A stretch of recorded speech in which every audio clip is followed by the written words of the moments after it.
All right, people. We are live here on Morbid Law. We are going to be picking up with the wedding anniversary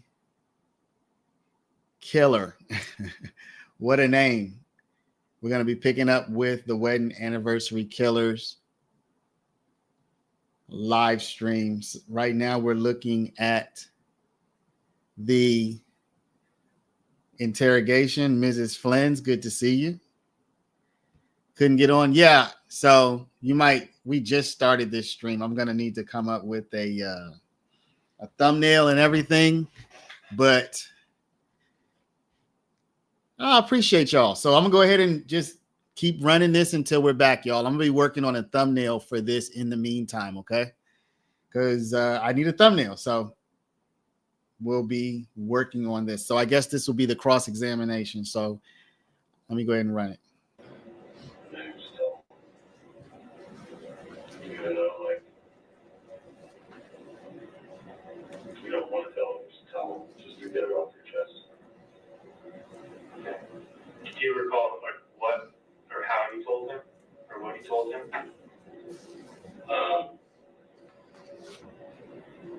So we drove down to the Lions place, and there was like, I don't know, all you guys were there last night. I don't know if you know, but like, there was like a probably like 4 or 5 police vehicles out there. So I was like, yo, turn around. Like, I'm not in a good space to do this right now. And then we were talking, and I told him,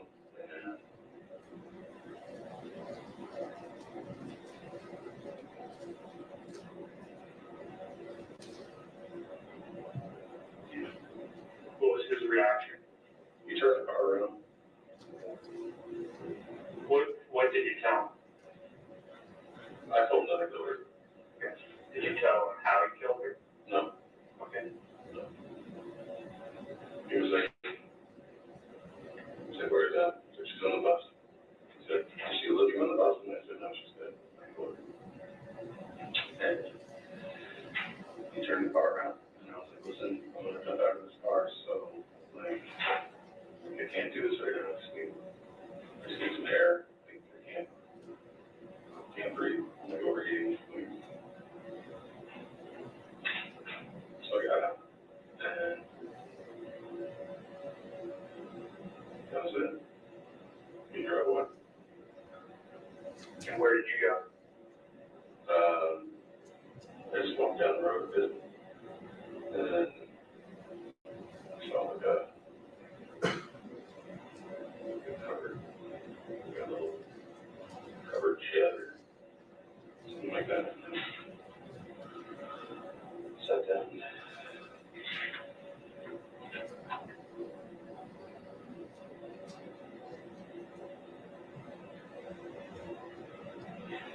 Yeah.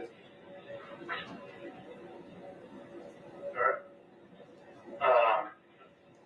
So I kind of want to get back. I feel like we were working through the weekend, and I kind of jumped ahead because I was trying to understand the people that you visited. So that was Sarah and Jason and Spencer. So back to kind of Saturday afternoon after you leave Fulton, you go to Sarah and Jason's house. Do you know what you do next on Saturday afternoon or evening? Oh, yeah, my sister. I told my sister I would do a new tattoo for her. Okay. So I do a new tattoo for my sister, and then we go get some food, and then I go home and fall asleep. Where did you do the tattoo? At the Lions. Where's that? I'm sorry. Sarah, Jason Lions. Oh, okay.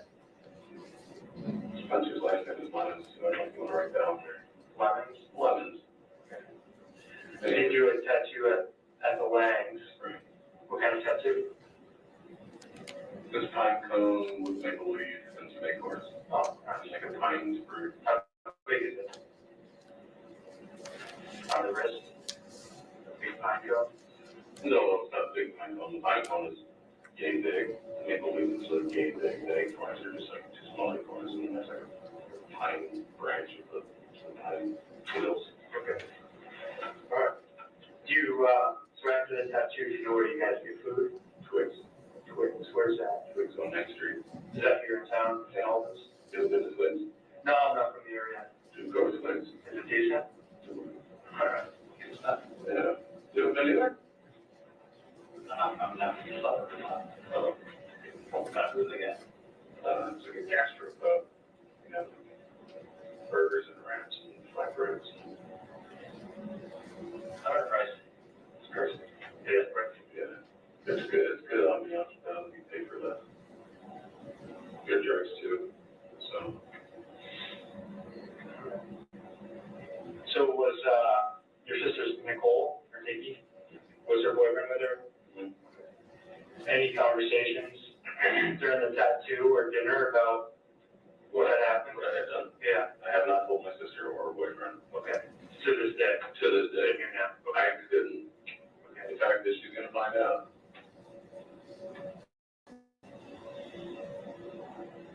Not super okay with that. Mrs. Flins, you're saying they're back in court. I am live here. I'm gonna click live. I don't see that they're back. All right, so how do y'all know they're back? I'm on Law and Crime and I have live and it does. I'm not seeing anything. Are y'all seeing something? I see y'all are saying that they're back. Okay, this was his testimony. Setting. I click live and I'm still seeing the fire alarm. So y'all all listening to each other and screaming at me. I just every once in a while all of y'all are just screaming at me like back. They're 5 minutes late. Yeah, okay. But I don't see that they're back. I have this up on my screen. I'm looking at it. So I have two screens. So I'm looking at the actual live court feed and I'm also looking at the interrogation. So let's keep running the interrogation. When they're back, I'll see it. Okay.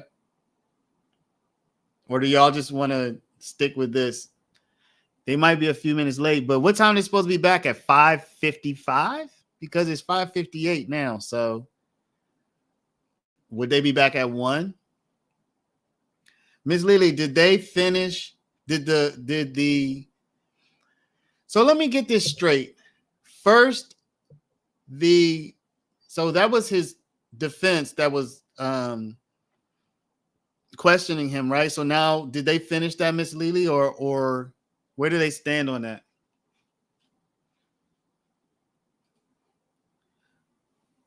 One. All right. So I have it up, y'all. So trust me, I'm watching. So we'll just continue with the interrogation till they're all the way back. Literally looking at it right now. And you said you returned home Saturday night after Twigs. Where's home? I just went back to the. Okay. Now it looks like they're coming back. I think we're ready to any issues to bring up before we bring in the jury. No. Okay. No, Judge. Okay. Now we're back.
be seated. We are back in the matter of State versus Joseph Palazzo, 21 CR 8967. We're back from a lunch recess. All 16 members of the jury are present and accounted for. My usual questions. Anybody learn anything about the case since leaving the court? Did any of you read or come about any information or discuss this case with anyone during the lunch break? Seeing shakes of the head of all 16 members of the jury in answer to both questions, we'll resume the direct examination. Mr. Palazzo is reminded he's still under oath. Thank you, Judge.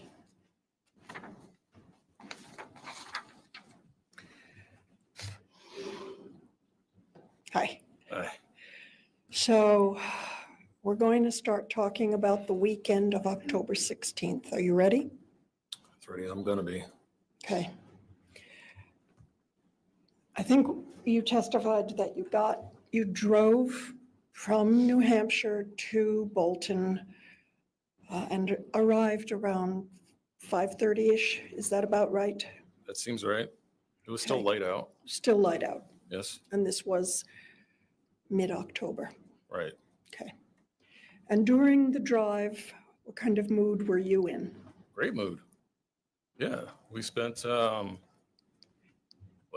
I guess close to 11 months, like working on Rosie. And this was our first like road trip as a family. So it's very exciting. Okay. Yeah. And Emily too, she was in a good mood? Yeah, she was super excited to take Rosie out, and she was stoked to meet Nikki and Ariel. Okay. So you get to Vermont and where in Bolton do you go? We went to the Bear Run condos.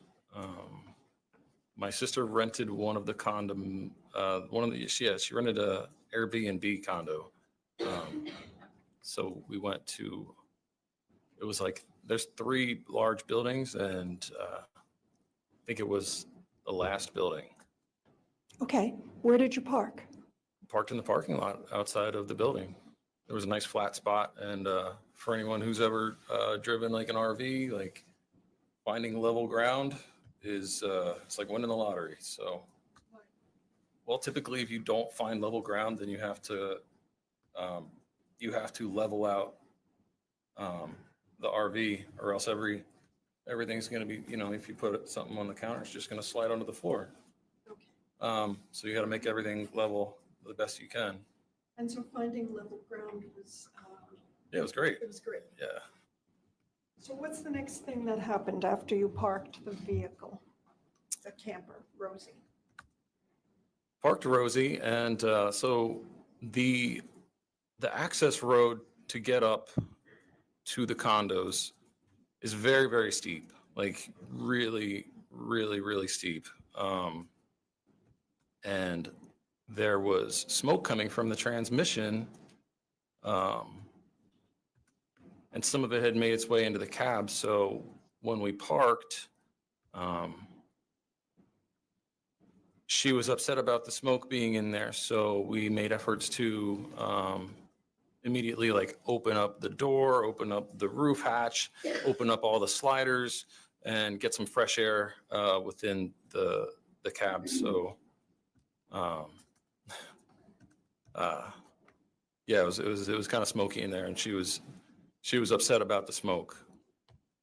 And then what happened? Well, there was a bit of arguing about that, and I suggested that just step outside and get some fresh air until the thing blows itself through, and there was still light, and I suggested that we take advantage of the last light of the day.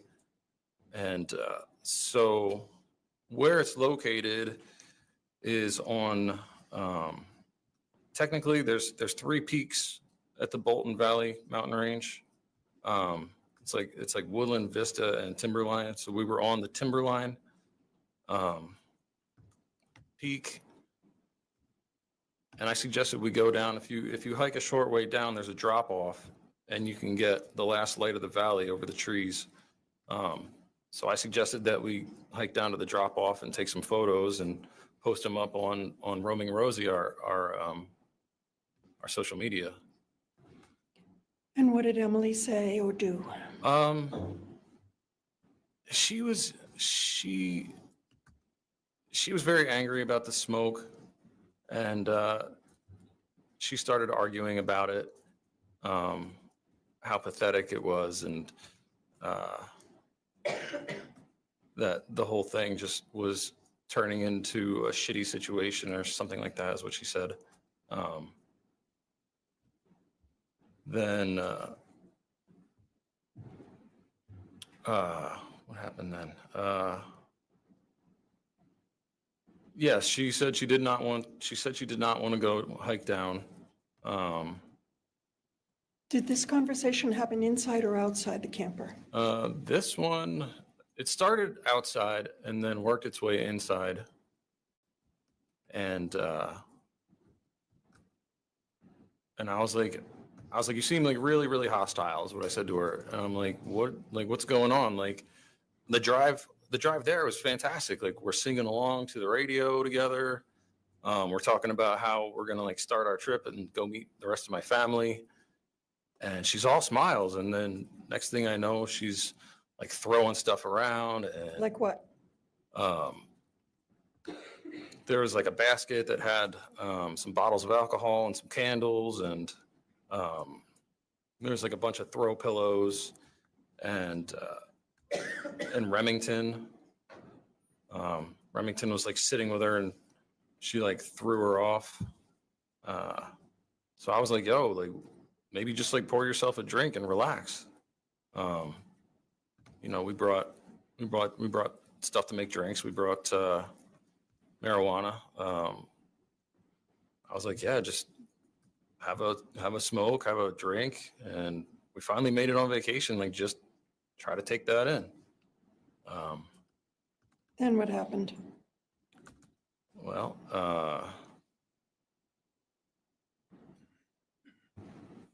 Well, let me ask you specifically, did she have a drink?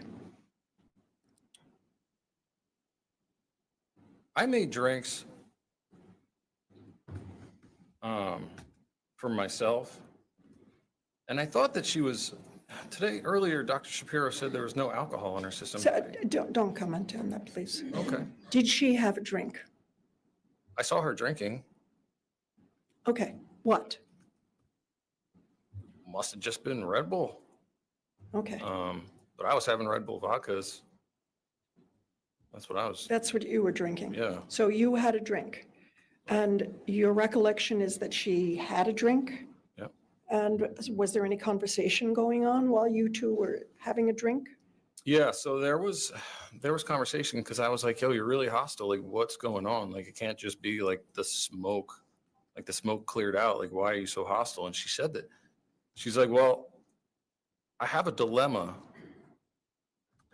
And I was like, what do you mean you have a dilemma? Your Honor, I'm going to object to the hearsay.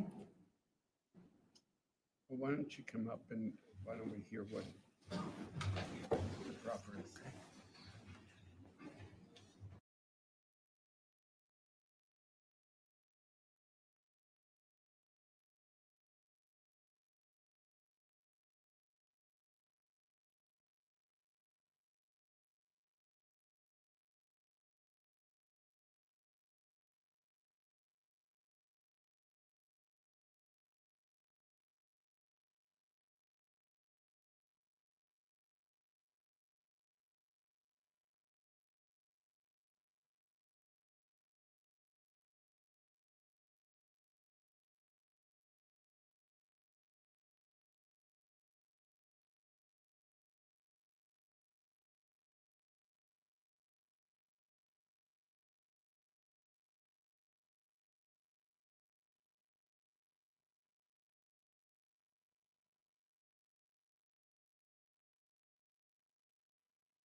My bad. Let me switch over to my other account that doesn't.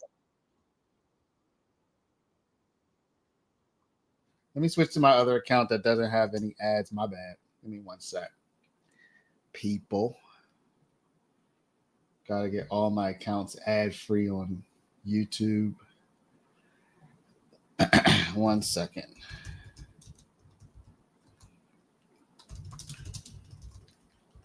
One sec.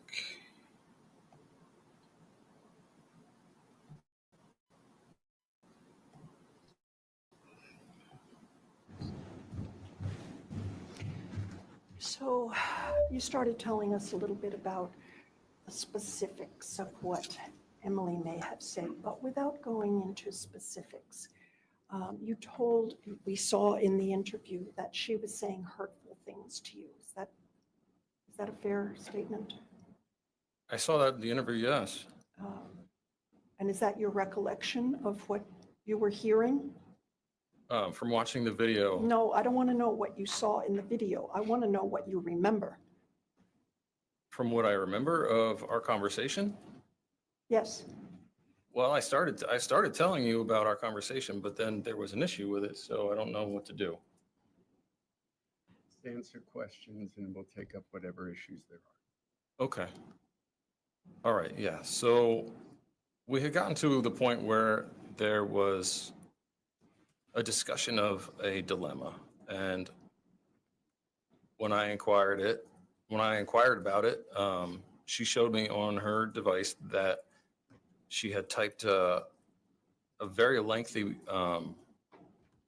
in the notes app, there was like a multiple page, I don't know what you call it, but it was labeled dilemma.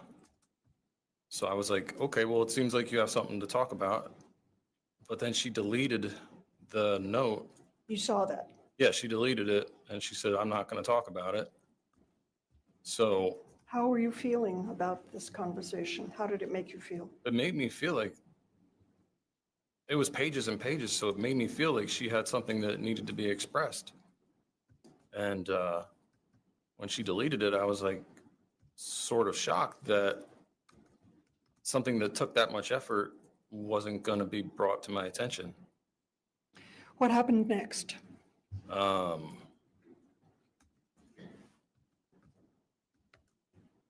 At some point, I texted my sister. We were supposed to meet up.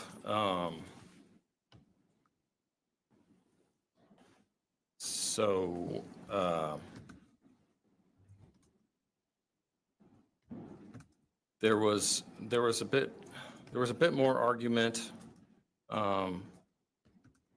about how pathetic the bus was and how shitty the trip was, and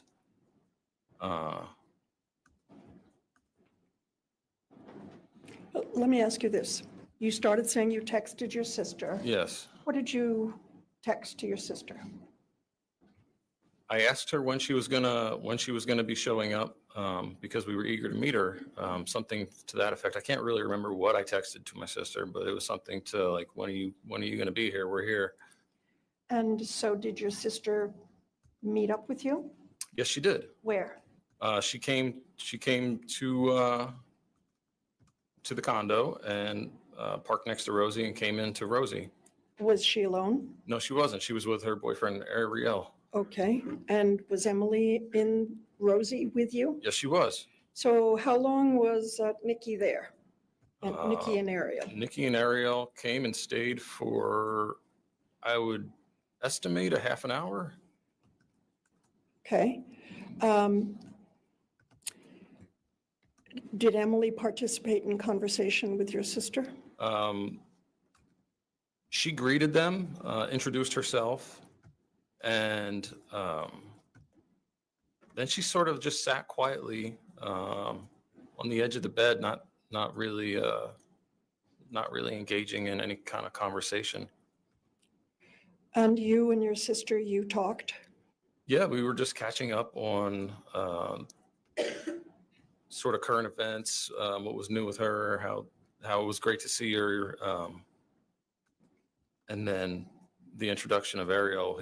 I had never met him before, so just trying to get a little backstory on how those two got together. So I think you said that, I don't remember what you said. How long was she in the camper? I would estimate a half an hour. And what happened after that? She invited us to come to their Airbnb, and then she left Rosie and went into her unit. And what did you do after that? After Nikki left? After Nikki left, Yep. I made another drink, had some more to smoke, questioned Emily on if she wanted to join. There was Nicole had said that they were going to watch Netflix, so that was like that was one of the options. I think she also said like there were some board games or something like that in the unit, so we could play cards or board games or watch Netflix and just hang out. So Okay. I asked Emily if she was interested in just going and having a kickback with Nikki and Ariel, and she said no. So she didn't go with you? No, she said she did not want to go in. So you went into Nikki's Airbnb? No, I did not. No, I did not. I told her that I wanted to go in because we came to spend time, and it started an argument, and there was a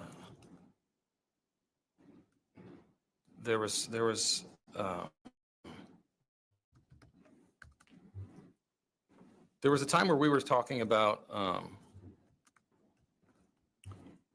she had made a new acquaintance in Vermont, and Are you talking about a conversation you had that evening in the camper? yes, this is a conversation with Emily. And this is after Nikki left? Yes, Nikki left, and I invited Emily. I was like, let's go hang out with them, and Right. she said, I don't know if I want to. She said, I don't know if I want to. She's like, this is pathetic. This is not what I want to be doing. I want to go. She had met someone, and she told me about using. Objection, Your Honor, again, we're getting into hearsay, and I also don't know what the relevance is of this. Yeah. Okay. So the conversation you had, did it lead to an argument? Yeah, there was an argument because she wanted to go hang out with her friends, and I told her that she came on the trip, and she told me earlier that day, she said she was here to meet my family, to hang out. Like, so I was very confused. Like, well, now you say you want to leave, but we just got here. So,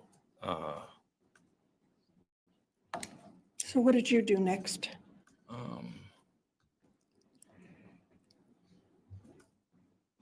Well, I told her I was going to go, and then there was, she started saying some very hurtful things and some very threatening things if I was to go and leave her to her solitary.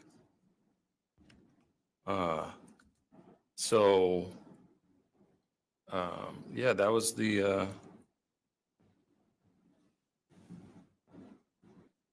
the next thing that confused me, was why are we getting threats all of a sudden? Do you have any idea about what time of night this was?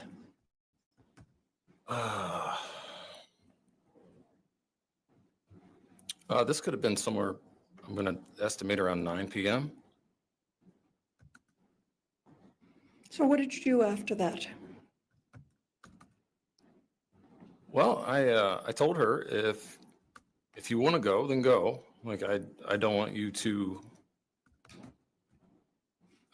be unhappy. If you don't want to be here, then don't be here. But up until now, like you said, you wanted to. So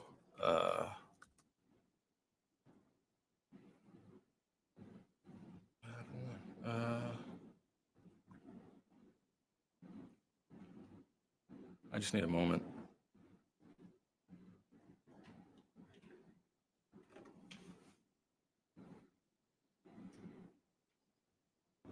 Well, what happened is I ended up staying in the bus with her. What was she doing?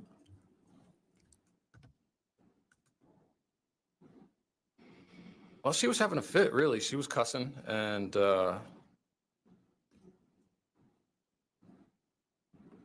saying how shitty it was and how shitty I was for not giving her money to go have an Uber and like leave the vacation. And what were you doing?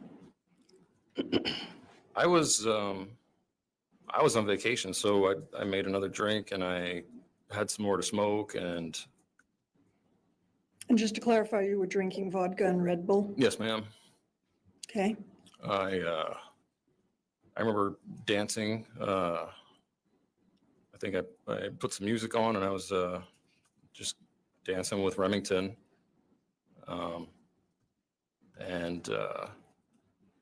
Yeah, just trying to enjoy the moment. Really, that's what I remember doing. And what happened? Well,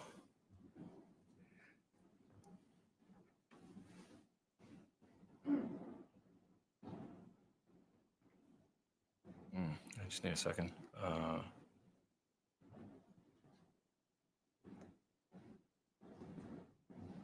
So at some point,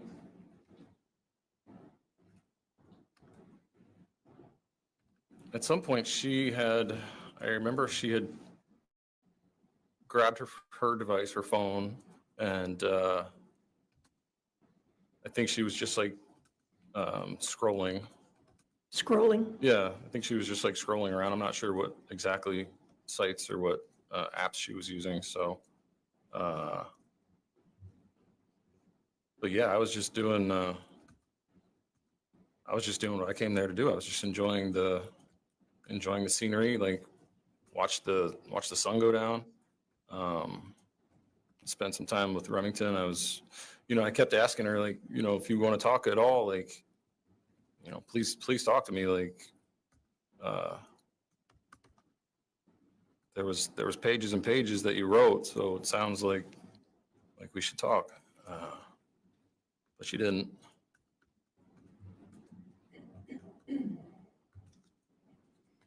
And then what happened?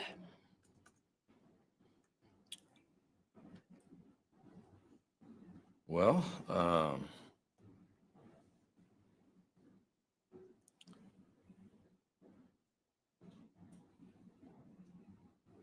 there was points where I would take Remington out to to do go potty or do her business,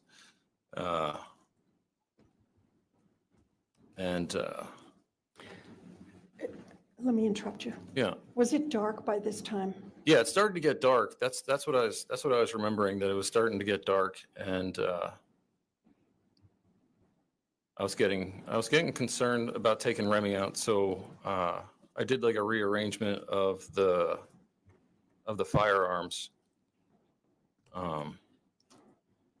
because I started carrying the Glock outside. It has tritium sights on it, so you can see in the dark.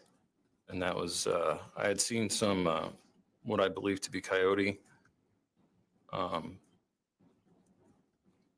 I like shone a flashlight and I saw a couple sets of eyes in the dark. So Remington's a pretty small dog, and I just wanted to be able to protect her.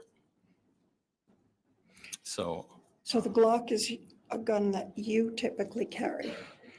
I don't typically carry that gun unless, I mean, I take it hunting, but it's not like a concealed carry. I will open carry it in a situation similar to what I just described, where I'm just taking the dog out to do her business. We were up on the top of the mountain, so I actually used to live there, so I've seen bobcats, mountain lions, fox, coyote, and they're brazen. Like I remember carrying groceries up those steps and actually having a coyote like confront me. So I just wanted to be able to protect Remington. So let me ask you, did you purchase that Glock? Yes, I did. Did it have a silencer when you purchased it? When I purchased it, it had a threaded barrel to equip a silencer. I ordered the silencer the day that I purchased it, and it came in weeks later. Okay. And there were other firearms that were found in the camper. Were they Yes. all registered to you? Yes, I think there were 6 firearms. Yes, there were 6 firearms in Rosie. And prior to knowing you, do you know whether or not Emily had any experience with firearms? She might have had some experience, but when her and I started going target shooting, it seemed like she was still fairly novice. And it was mentioned in testimony earlier that a Taurus was found in the camper. Yeah, there's a Taurus 9mm pistol. Was that Emily's gun? Well, that was the gun that she liked to use the most because it has a small grip. Okay. So I interrupted you. You said you took Remy out and saw what you thought might have been coyotes, and you came back into the camper. Yep. What did you do or say then? Well, I came back in and I put the Glock in the sock bin. And Where's the sock bin in relation to the bed? the sock bin is like in we'll call it a closet. But it's So just is like that at the foot of the bed? it's at the foot of the bed. It's like an opening where there's like a rod for hanging some clothing, and there's bins for like socks and underwear. So I set it in there. Did you put the silencer on it at that time? It had the silencer on it Already. I guess the last time that I cleaned it, which was months prior. I don't remember the last time the silencer was off of it. And did you say anything at all to Emily about the coyotes? I did. I said, "Oh my God, I saw 2, and that means like if you see 2, there's like a whole pack." So I was like, "Yeah, like they're probably looking at Remington like she's a small dog." So I was like, "I bet they're like thinking she's like a snack." I was like, "Not today." Did you say anything to her about you arming herself with the Taurus? Oh, yeah. At one point when I went out, I took Remy out for a little stroll, and I said, "You got the Taurus. I'm taking the Glock." So she had access to that. She also had access to the shotgun, which was still out at the time, but she didn't favor it. It's large. She favored the smaller pistol. Okay, so going back chronologically, you come back in after seeing the coyotes. Yeah. You talk about her taking the Taurus, you get the Glock and put it, where do you put it? I put it in the sock bin. It was at the base of the bed, and like the opening of what would be like a closet space. What did you do then? Same kind of thing, just continued to have some drinks, and it started getting dark, so I lit some candles, lit some incense.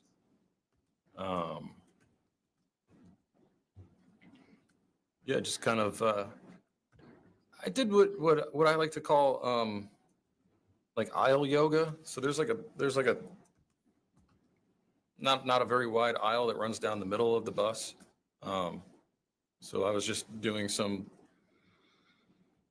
like, it's like half yoga, half dancing. I had some music on. I was just stretching and enjoying myself. And what was Emily doing? She was scrolling away on her phone, on her device. Was she on the bed? Yes. Yeah. Was she talking to you at all? She was sitting on the bed. No, not much. Not much. Didn't really show a whole lot of interest in what was going on outside. Just sort of like looked up from her device, like when I talked to her, and then just sort of. Okay. So she's sitting on the bed scrolling. Oh. You're doing your yoga, dancing, and drinking, Yes. and you had lit some candles and incense. What happened next? There was.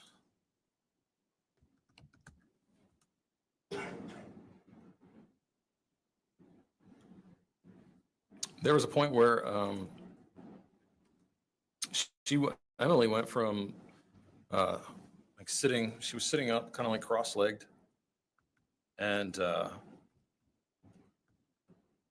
then she went to like laying on her side, still just like scrolling away, just looking at her device, and then at one point she lashed out and started cursing at me about the candles being lit.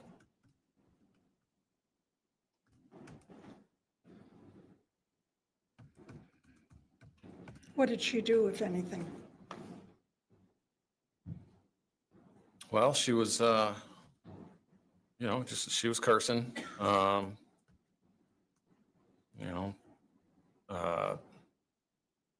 don't know.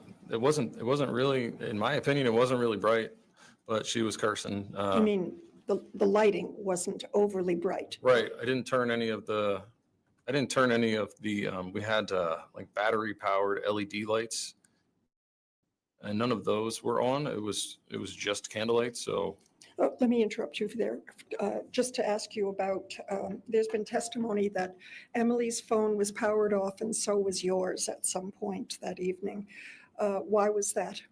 we turned our phones off to conserve battery life because we didn't have the ability to plug in.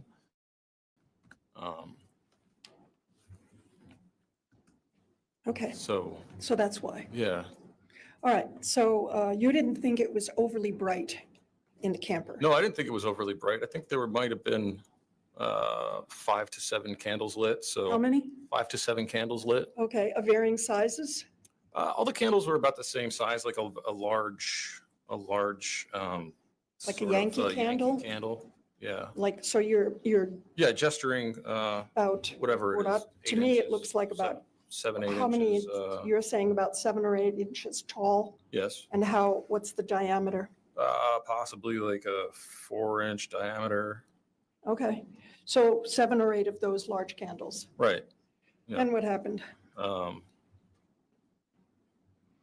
After her telling me to turn the fucking candles off, and I said, it's not that bright. Like, you could always just roll over. She got up and ran at me and grabbed one of the candles. And it was like all I could do to like grab the lid of it and like put it on top of it. And she like pulled it away and started swinging it at me and hitting me with it. Where? She hit me in like my neck and head and in my arms. I was like blocking. I think she might have like hit me in the chest. But I like wrestled the candle away from her and like put it back on the counter. And then there was like a flurry of punches and kicks that she started punching and kicking me. And Where? in my shoulders and arms, my forearms. Closed try- fist? Yeah, closed fist, trying to punch my face. And I had to restrain her. I had to like physically grab her by her arms and like hold her arms down. And she kept kicking. She actually kicked Remy. And I like sort of turned myself sideways and I like pushed her back to the side of the bed. And I told her that, you know, that we're not your punching bags. And You said what? I told her that we weren't her punching bags. We weren't. your punching bags. She kicked Remy and she was kicking me and punching me. And I pushed her back. And I told Remy, I was like, yo, we're gonna take a walk. So you know I've asked you this question before. When she hit you with the candle, did it hurt you? Yeah, I don't know what that thing weighs, probably like 2 pounds or something. It's a heavy candle, and it hurt. And after you took the candle from her, you just told us that she continued to hit you and Yes, kick you. And did yes. that hurt? Yes, she hits hard. And then you restrained her arms and pushed her to the side of the bed. I did. I held her arms down, and I like turned my hip sideways. She had kicked me in the groin, so I was not trying to have that happen again. So I like turned sideways and sort of like just sidestep and like pushed her back. And I said, all right, like, you know, we're not your punching bags here. Like, I'm like, no more hitting. And I said, you're going to stay on your side. I'm going to stay on my side. And then I like, you know, I looked at Remy and I was like, you know what, let's just go outside. And so I grabbed a couple things. I grabbed the Glock, I grabbed Remy's leash, and leashed Remy up, and we went outside. And when you went outside, what was Emily doing? I don't know. I told her, Let me rephrase that yeah. question. You said you pushed her to the side of the bed and told her what you've already Yeah. described to I us. said, you stay on your side, and I'll What stay. did she do anything after that? I don't know. I went outside. Did she stay on the bed? When you left, was she on the bed? She was like leaning against the bed when I left, and I grabbed my stuff, took off outside, and on the way out, I said, you know what, like, just wherever you want, like, just be wherever you want, like, I'm stepping out. And yeah, Remington and I stepped outside, and you know, she. When I say she, I'm talking about Remington. Went and, you know, did her business. So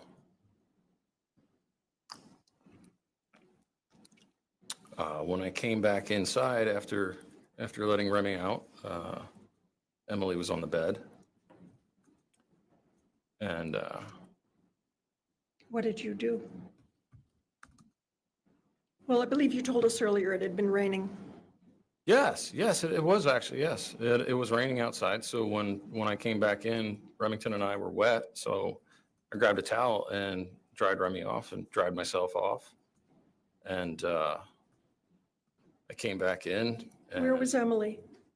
She was on the bed. I think she was like scrolling on her phone. And So what did you do? I made a drink. I came in, I put my stuff down. I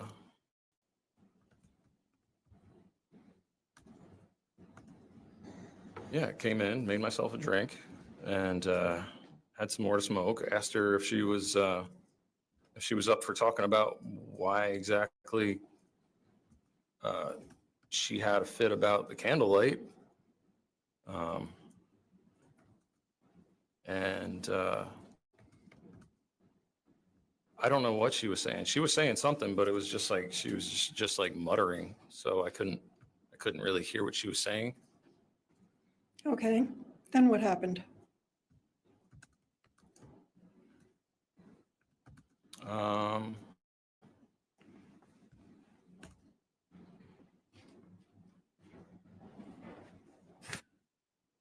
well,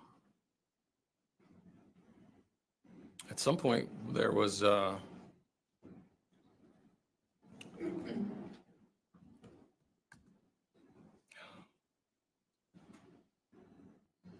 I just need a minute.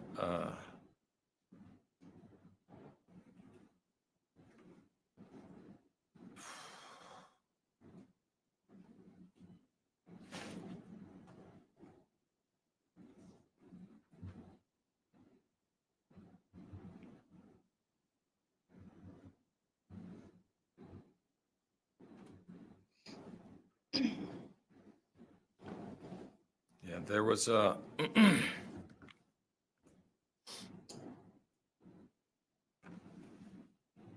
yeah, there was some muttering from her, and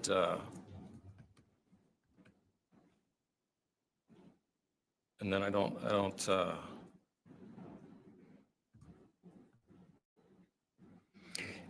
After there was muttering from her, what do you remember doing next? You.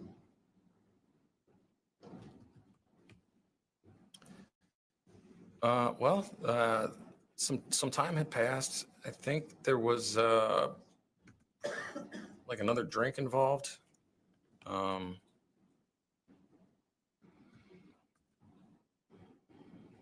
And then at some point, I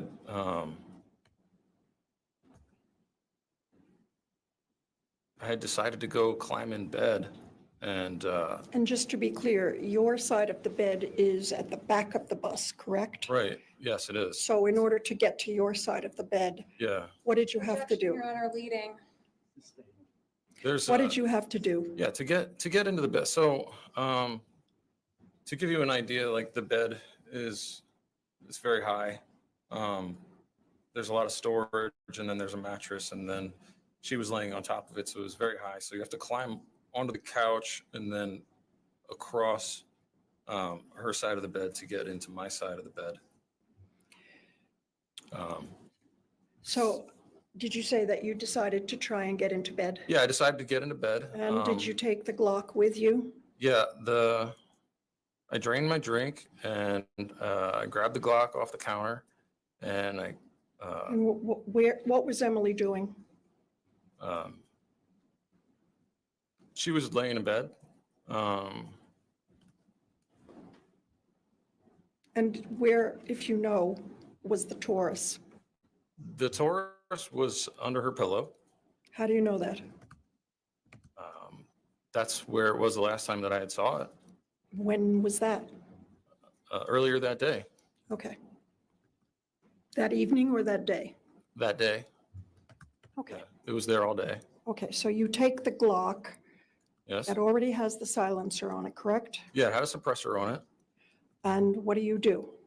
I climb into bed, and as I'm climbing across Emily, her mutters turned into shouts, and I you have to climb over the person to get to, like, if this is my spot and this is her spot, this would be her. Like, you have to climb over her to get to here. So I was climbing over her, and she shouted, "Fuck off." And she threw an elbow at me, and elbowed me in my groin. Did that hurt? Yeah, it hurt. It was right to my genitals. Did you say anything when she said fuck off? I didn't say anything when she said fuck off. I got hit in the groin, and I said, no more hitting. And I So we had like a bunch of throw pillows that we like lined around the bed, like the top of the bed where we slept. So one of the throw pillows was right there, and I swatted her with the throw pillow, and I said, "Stop hitting." And that's when it happened. What happened? She said, "That's it. You're dead." And she threw her arm under her pillow, and she pulls her hand out with the Taurus. And How were you feeling? I was feeling horrified. Just Were like you afraid? I was terrified. Like there was like as soon as I saw that, like I just felt like this like wave of heat, like just like red hot. And she started like pushing her body up in an instant, and I'm like, no, no, no, no, no. And like I don't know, like she wasn't stopping. And I had my I was holding my Glock, and she started just like coming up at me, and I just fired. Why? She was going to shoot me. And you were afraid? Very.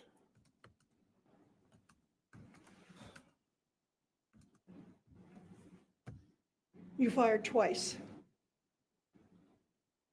That's You right. remember firing twice? All I remember is like feeling like three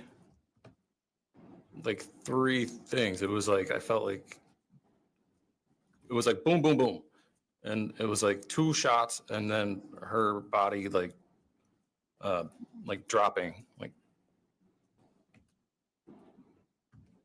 That's what you remember. that's what I felt. Yeah. That's what you saw. Yes. But I asked you what you felt. Yeah. Oh yeah. Yeah. Yeah. I felt the. It's just horrified. And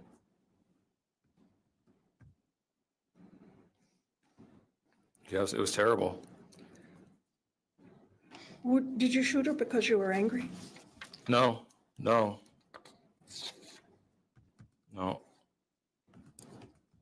no. Yeah, it was like she wasn't gonna stop, and like that was the only way. Like it didn't didn't have to be like that. Like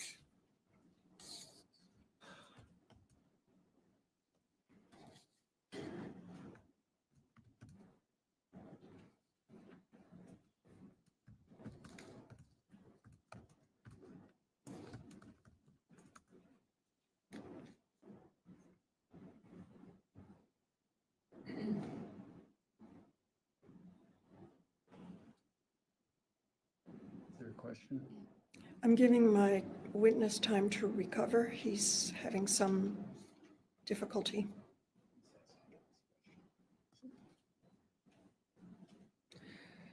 Okay, so are you ready to continue? maybe just a moment.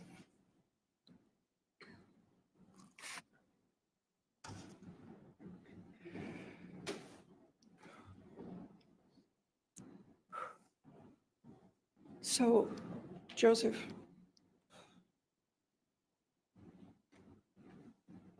okay. What happened after you shot her?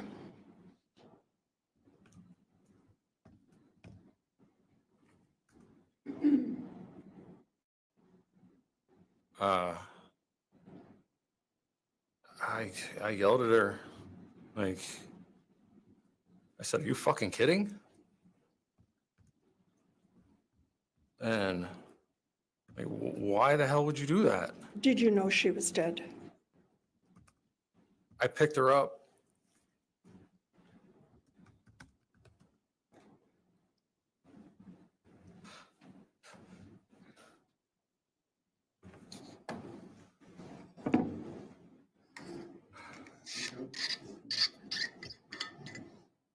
asking for a sidebar, ask for it, but don't come up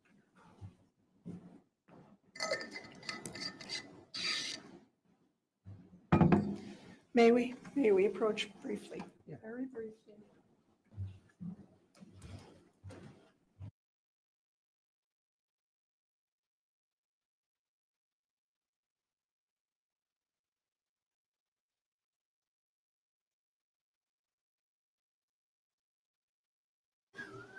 Y'all, I'm on my walking pad. Let me know if if you can. I'm sure you can probably hear the sound from it. If it's too bad, I'll just go back on mute and chat. Trying to get my steps in for the day, but this is terrible, y'all. I mean, geez, Louise. This guy. Y'all don't think he really felt something right there? I don't know. Maybe I'm naive. I think he just came to grips, at least for a moment, with what he did to this. You picked up her body, then what did you do? You've already told us that you were yelling at her. Yes. What did you do? I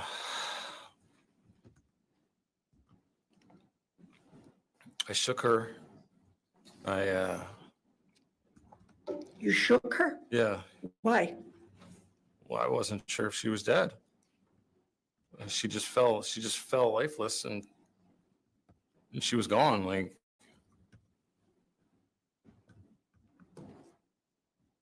Okay.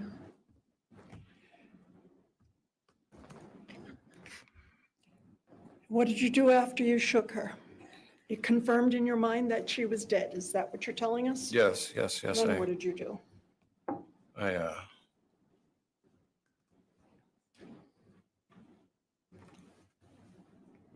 I threw the pistol on the couch. I grabbed the other pistol. I threw that on the couch.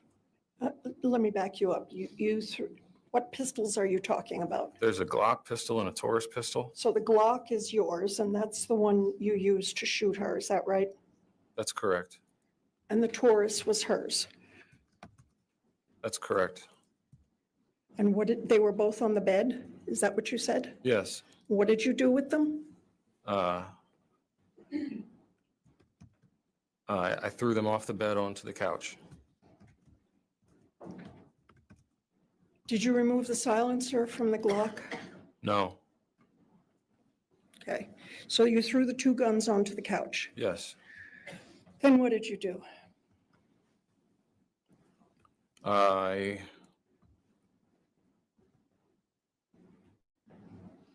slid off the couch and I slid off the bed and I was really, I remember like touching her hair and touching her back and talking to her.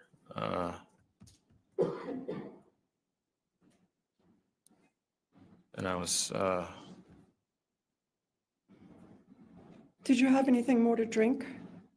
later on, I had some more to drink. Yes. So what Oh, you're telling us is you sat beside her body for some Objection, Your period Honor. of time. He has not testified to any of that. Yes. For some time, I sat. So wait. Oh, I'm sorry. I'm sorry. wait.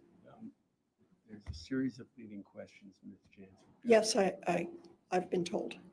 So what did Wait- you, Wait till I finish. So oh, okay, please, sorry. No more leading questions, all right? Well, we're just setting some foundational things, Judge. I'm sorry. I'm having a hard time. So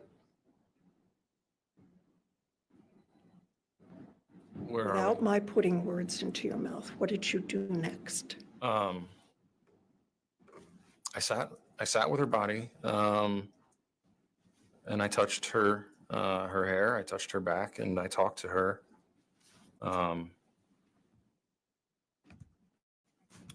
And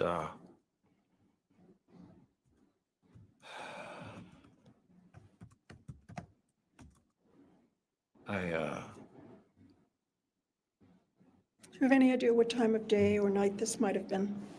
this was probably after 2 a.m., which would be Saturday morning. Saturday morning. Then what did you do then? Uh,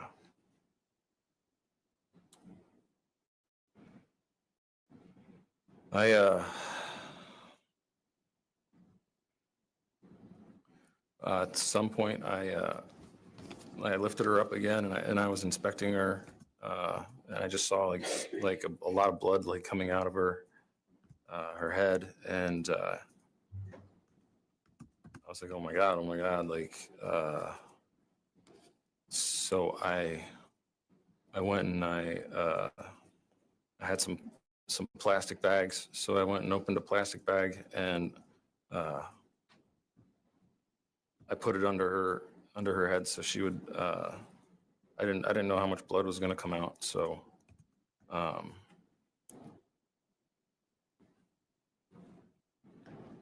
it was like a catchment, and I sat there for some time, just like maybe like 10 or 15 minutes, just like sitting there. And there was I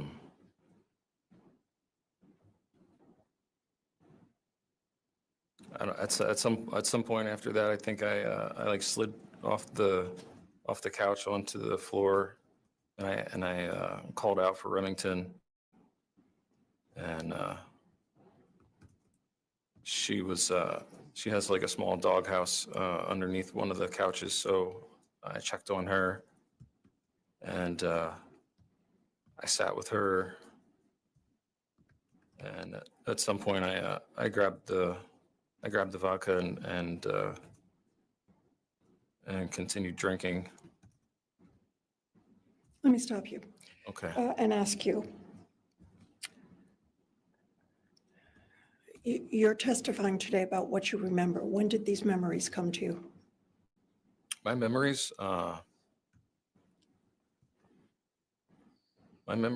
came to me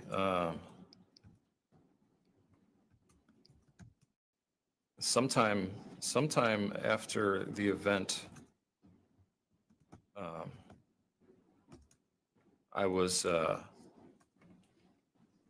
detained by the police, and I was put into a cell, and I want to say it was like at some point, maybe like I'm estimating, like a week or 2 weeks, probably closer to 2 weeks later, after being in the cell.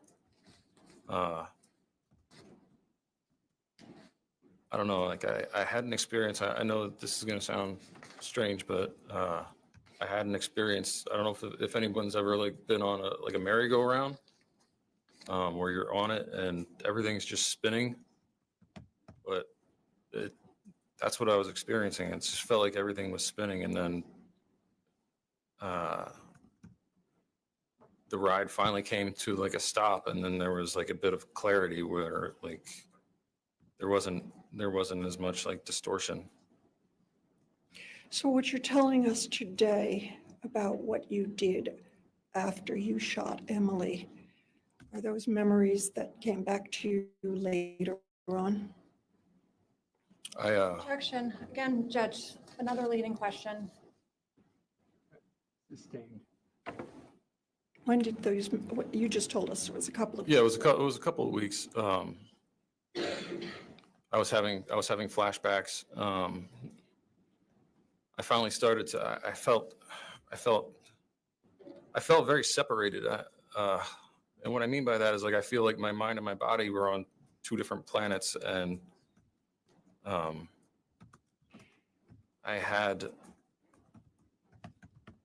I'd finally like rested and started to like feel clearer about things, and I was trying to understand what happened, and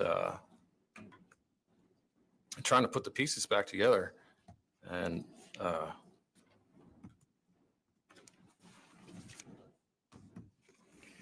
So let's continue with what you remember happening, and we're in the early hours of Saturday morning, right? Yeah. What do you remember next?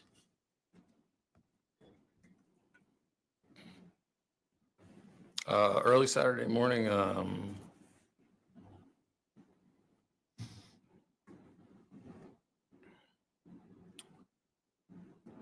I sat with Remy and we mourned together, and we were just like so scared and confused, and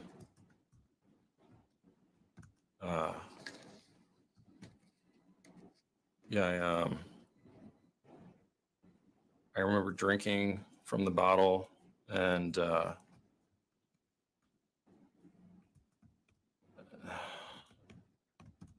then I remember the sun coming up, and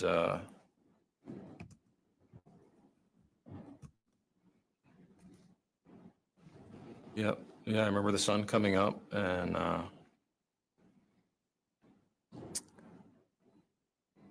then at some point I made the call to get some coffee together. So So you remember making coffee? yep. I remember it being sun up, and I remember making some coffee. I had a French press and some coffee grounds, and made some coffee.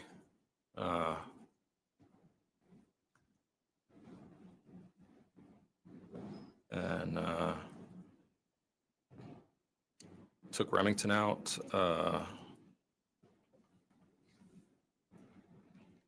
Drank some coffee, and then it was just, yeah, I don't know, like I was just like, I was really shook. So I just I was having a hard time focusing, you know. I just remember like my mind was like working in loop or something. Like I just kept seeing it happen over and over. It's terrible.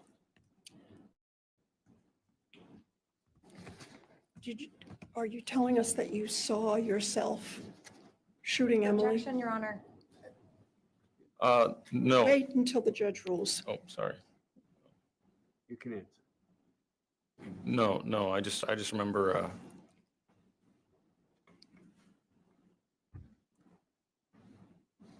I just remember like the sensation of like her body dropping, and I remember like picking her up and her just like falling, just lifeless. And that's what you remembered? Yeah. You were, I think you said over and over. Yeah, like intermittently just interrupting everything. What, if anything, do you remember doing on Saturday?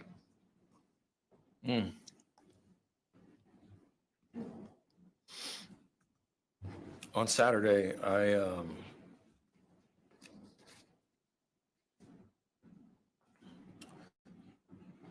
reached out to my sister. I was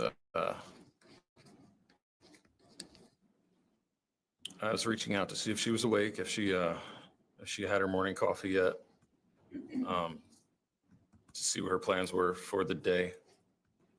And I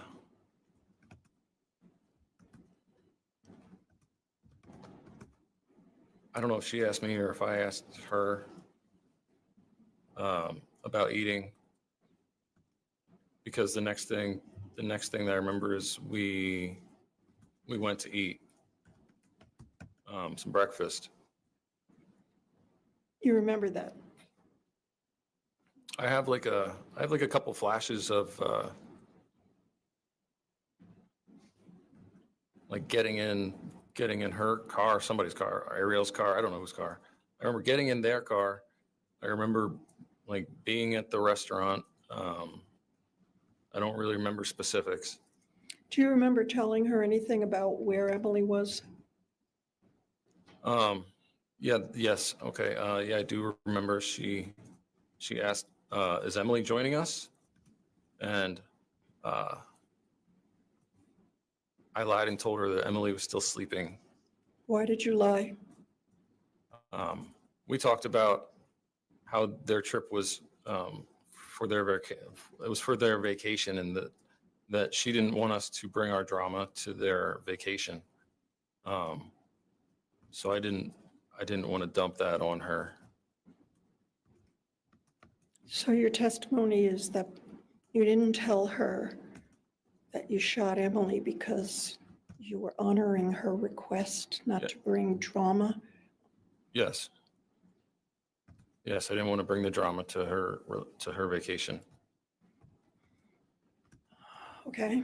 What else did you do on Saturday that you can now remember?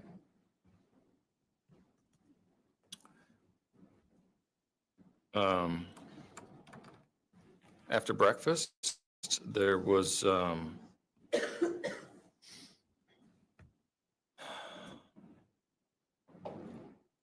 there was talk about her. She wanted a tattoo, and I said I'd be happy to give you a tattoo.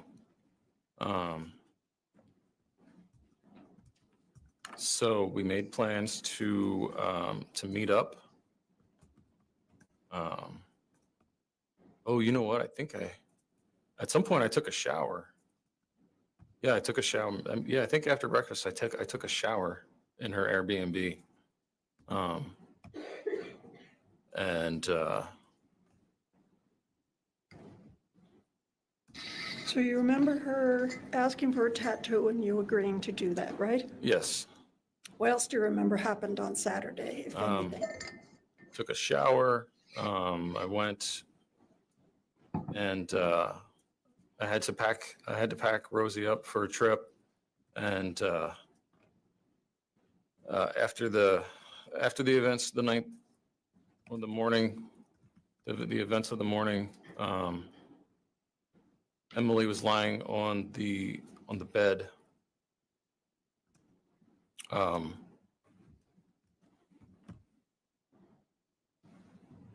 So I had to do like a cleanup. I had to clean up some things and move some things around and sort of pack everything up to move the bus. And yeah, I collected some items, and like I said, I packed things away so they wouldn't move around during transport. And I moved Emily from the bed onto the floor of the shower. And then Any idea what time of day this happened? I want to say midday. So after you had breakfast, took a shower, came back, you cleaned up. Is that what you're telling us? Yes. Then what else, if anything, do you remember about Saturday? Saturday, I drove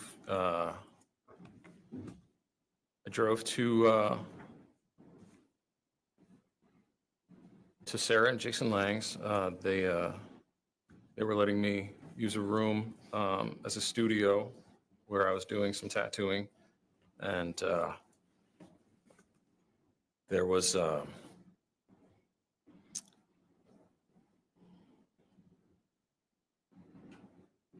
want to say maybe like an hour and maybe like an hour and a half drive up to St. Albans from Bolton. So I drove. Yeah, I drove through Jonesville. I stopped at the river where we used to go swimming. I threw some items into the river. I drove to. When did you remember all of this? Uh, this is all stuff that I'm just putting back together. I feel like everything, all my memory is very fragmented. Like it's just like pieces of a puzzle, and I'm just trying to put the puzzle back together. So I didn't remember until we started trying to figure out why everything happened and how everything happened. Okay. So you drove up to St. Albans, is that right? To the Langs. Went to the Langs. What happened then, if you remember? I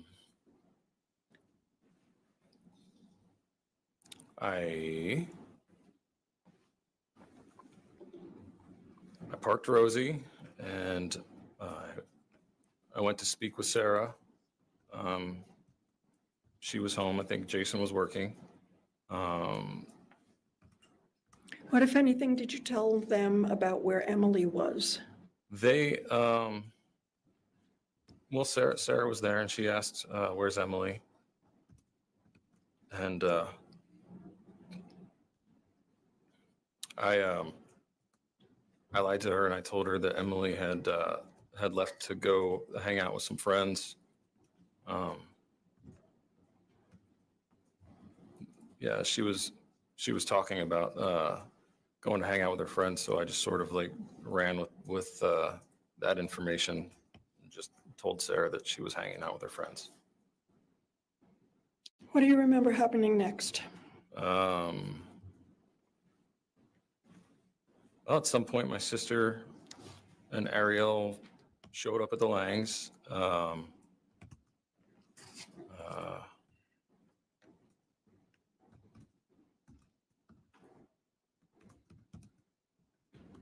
Yeah, she brought me my phone.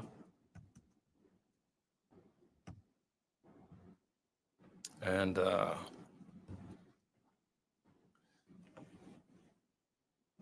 What do you mean she brought you your phone? Wasn't it with you? no, I asked her if I could use her electricity at her Airbnb and leave the phone charging, and she could just bring it with her. So she brought me my phone, and we talked about doing a tattoo, and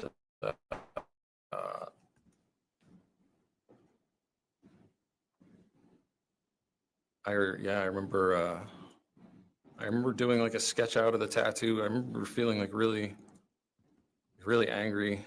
Not with my sister, but just like the events that happened, it just kept like rolling over in my head.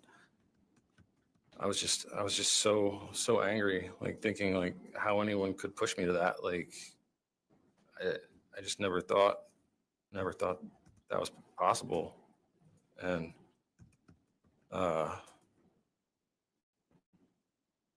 yeah, just like really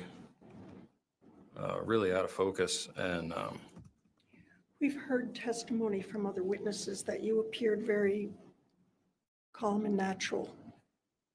Remember hearing that? I do. But you're telling us that that was not what your emotions were. I was falling apart inside. Outwardly, yeah, I think I'm a very closed off person. I'm a very private person. And I do drink and use THC to excess. I mean, not anymore. I've been sober for 3 years, thank God.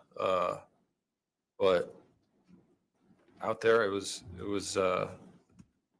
pretty bad. I was drinking and I was smoking almost all day, and it definitely helped to like just keep me numb. But are you telling us that in general, you're a closed off person? I mean, I don't really show outwardly like how I'm feeling or what's going on with me. Okay. And it's been commented before that, and we've all seen it on the interview. You were able to go from showing emotion to having small talk just like that. How is that possible? I mean, the interview, the video is, Hard- We're it's going to hard. talk about that in more detail. I'm just asking you about well, flipping so, the switch and, yeah, a lot of times I've been working with people for a long time, and I have, I usually will start talking to someone to get them to open up about themselves. and you're talking about working as a tattoo Yeah, artist. yeah. Working as a tattoo artist and a piercer, what I do, it hurts. It hurts people. Like tattoos hurt, piercings hurt. So as a distraction, I will get people to talk. And once they're distracted enough, then I will do the procedure. And typically they're not focusing on the sensations, so they can be still. I don't know if anyone has tattoos, but you can't move around. It's permanent marks. So if you move around, if you want the word Bob, it might come out saying bub. So you don't want to move around a lot when you're getting. So is this your explanation of how you're able to engage in small talk? Yeah, I just easily- get people talking. This is a habit that you've developed. Yeah, it lets me focus on what I'm doing without having to worry about them. Okay, so you said you were drinking a lot and smoking a lot at that time over that weekend. Yes. And we were talking about what you did on Saturday. And what else, if anything, do you remember from Saturday? Saturday, the tattoo for Nicole happened, and then Nicole, Ariel, and myself went to get some food and some drinks, and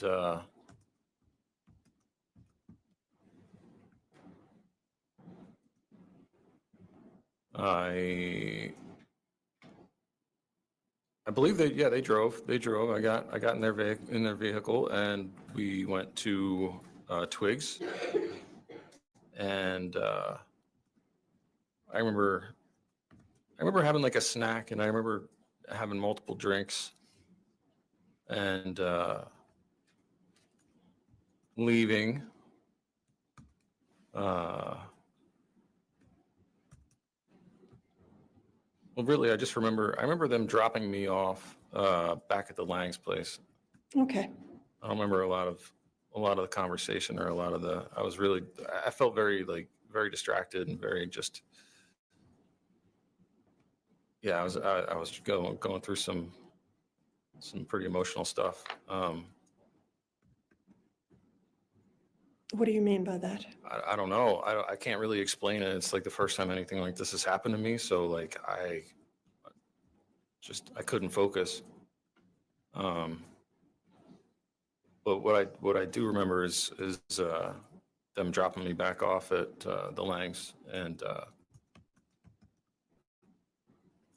I remember going back into Rosie and just sort of seeing the state of affairs in there, and What does that mean? Emily was deceased, and there was blood, and it was bad, and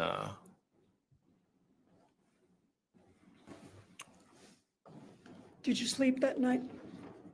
no, I got a blanket, and I covered him, and I sat with her and talked with her, and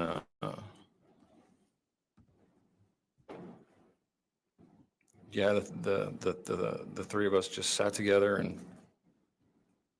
yeah, we just cried, and You cried. Yeah, yeah. Remington was it was like she knew what happened, and she was like, it was like she was crying too. You know, she was like whining, and So that's Saturday night. yeah. Do you have any recollection of Sunday? Well,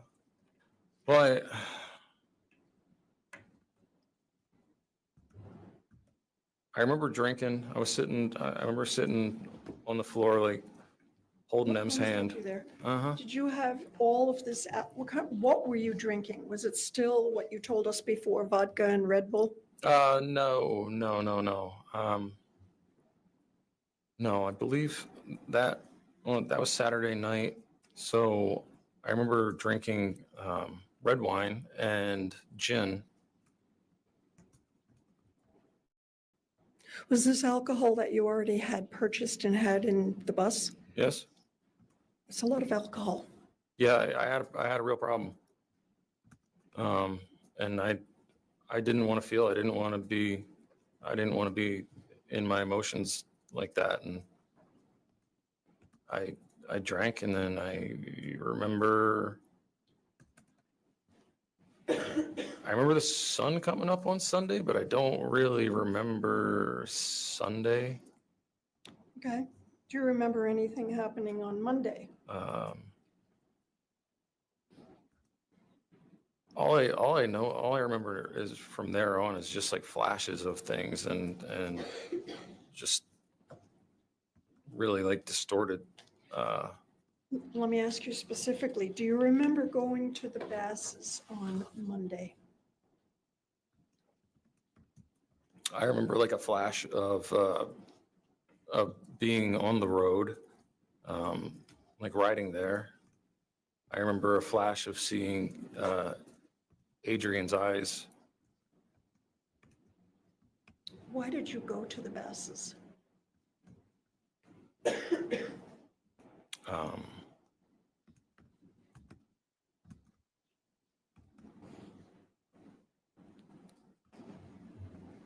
so that was that Monday? I had yeah, I found out that I went to the Basses, What do and you mean you found out? What do you mean you found out?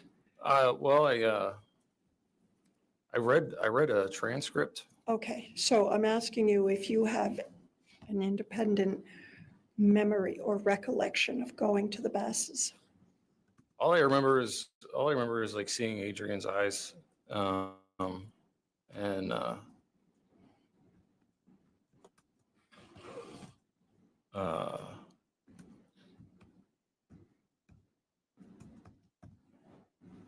yeah. Then after that, I remember having like a sensation of like hugging Spencer and like falling into his car. Okay, so very sporadic memories. Yeah. It's just there's no like memory reel. It's just there's a piece here and a piece there, and nothing lines up, and I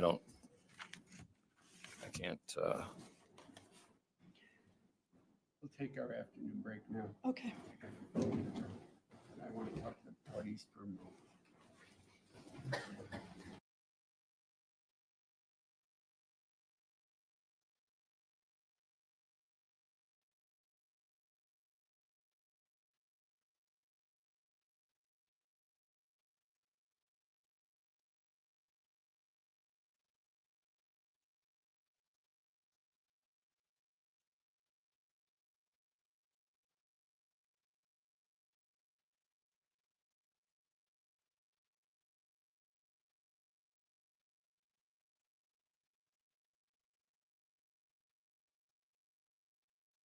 Before lunch, your estimate was you were going to be another hour.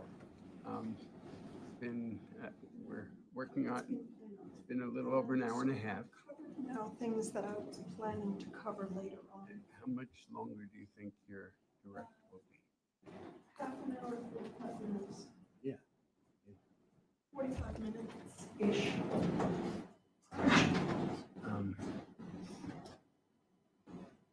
I'm not holding you to an amount to cross, but do you think we would finish cross today? If you start at 3:30 or 3:45?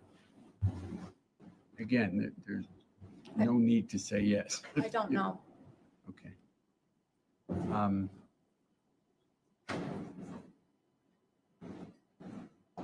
right, and we'll talk about tomorrow, but I think we're probably looking maybe pushing back closings, certainly till at least Thursday afternoon and maybe Friday morning, but we'll see how things go, depending on what further evidence there might be. All right? Okay, thank you.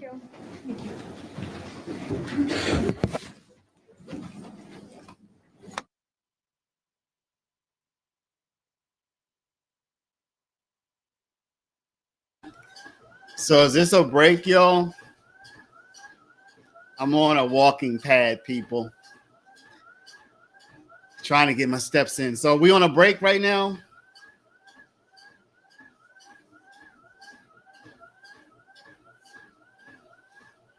What time are we coming back?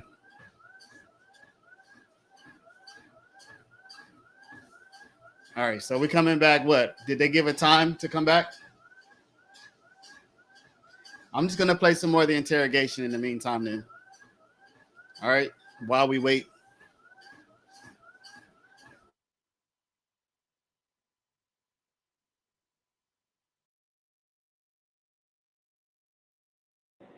Vehicle.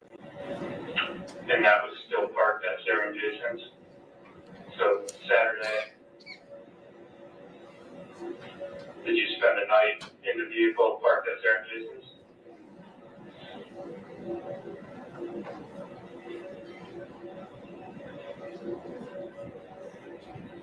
Alright. And then kind of moving forward to, you know about what time you returned home and went to bed Saturday night? Between 8:30 and 9:30. And this whole time, is Emily still in the bathroom on the bus? You're shaking your head, yes? Yes, sir, yes. Okay. Sorry, I forgot. No, it's okay. I just want to make sure that it's very clear. Yeah. You know, that I'm not interpreting something that you're saying to me. No, I'm sorry for not being forthcoming enough. I'm just really tired. So, it's okay. I appreciate that you're willing to have this conversation, so. So 8:30 to 9:30, you return to go to bed. Where do you sleep on the bus on Saturday night? In the bed? Okay.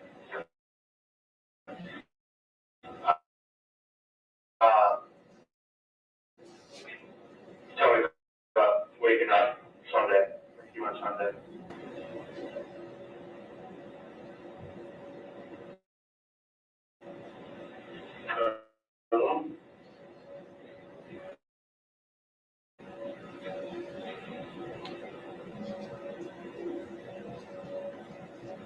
What day is it now? Tuesday? Yes, today is Tuesday.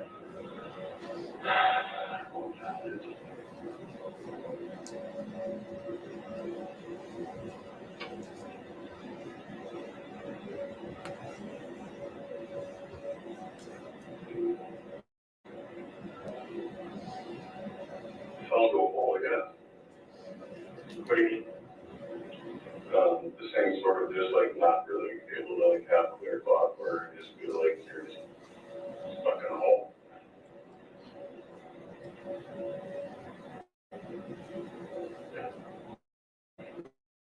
Wait, you're not Sunday. All right. Do you know where you slept on Sunday? In the bus at Sarah and Jason's? Okay. All right. And then yesterday, Monday, tell me about yesterday.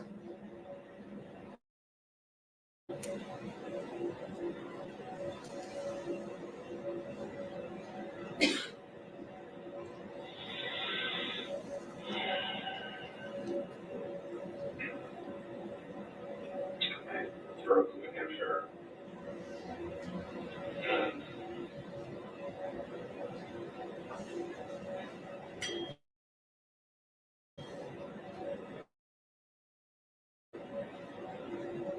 lied to my in-laws, told that I don't even listen. And then I drove back from Nigeria after telling them that I was missing.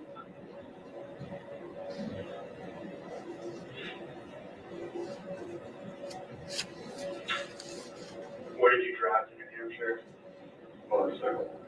Okay. What did you drive back to Vermont from New Hampshire? A Jeep. Is it your motorcycle? Yeah. And it's your Jeep? Yeah. All right. Did you make any other stops in New Hampshire other than Emily's parents and talk to them? No. That was the only place you went? Right. Okay. Where was your Jeep? At their place. Was that their place? Yeah. Okay. When you returned to Vermont, what did you do?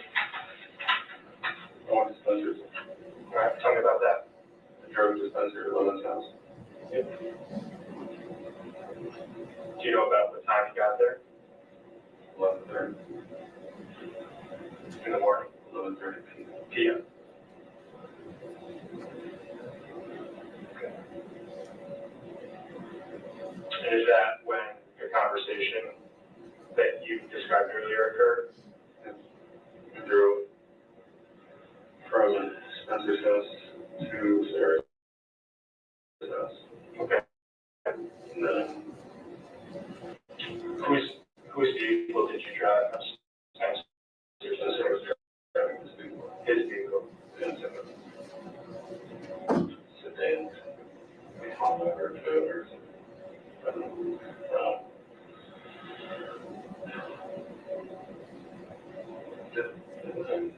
I told him to.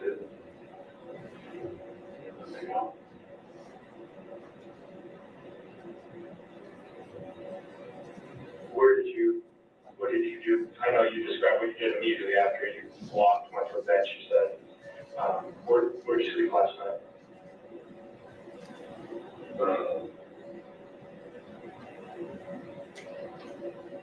I found the tarp roll something under a rock. Well, not like under a rock, more like between a rock and like a tree stump. Do you know where? Somewhere around there. Like in this general area? It was dark. I started to wrap myself up. I was freezing and shivering. Found the place outside. No, it was crazy windy. 40 degrees. I was just trying to stay warm. Okay. Wandering aimlessly. Well, I appreciate you telling me all that, kind of doing the time span from Friday when you got to Vermont, so kind of how we ended up here today. But do you have any other questions? Yeah, is that okay?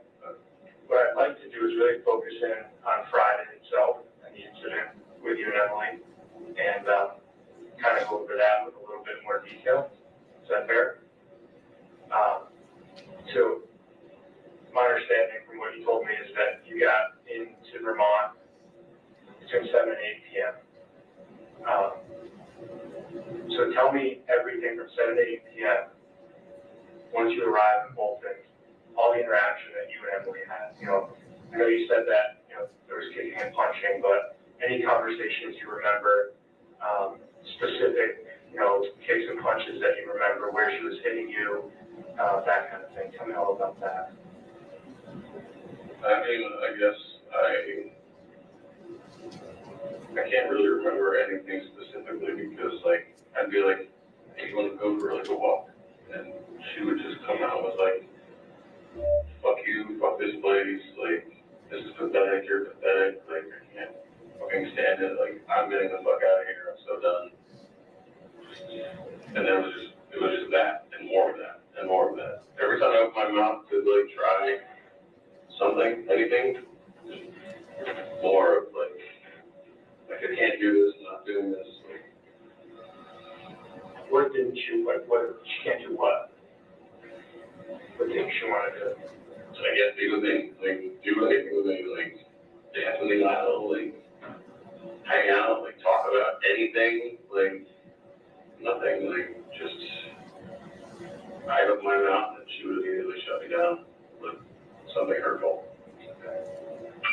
I started lighting candles because I wanted to light, and then she decided that she did not want candlelight and that I should sit in the dark. And then she was like trying to turn the candles off and, you know, like the candle had like a bunch of wax into it. You know, she grabbed it and I tried to grab it back from her and she hit me in my sides, in my arms, in my chest, in my neck. And she kicked me in my groin with her heel. So describe her hitting you, like, do you recall what hand she was hitting you with?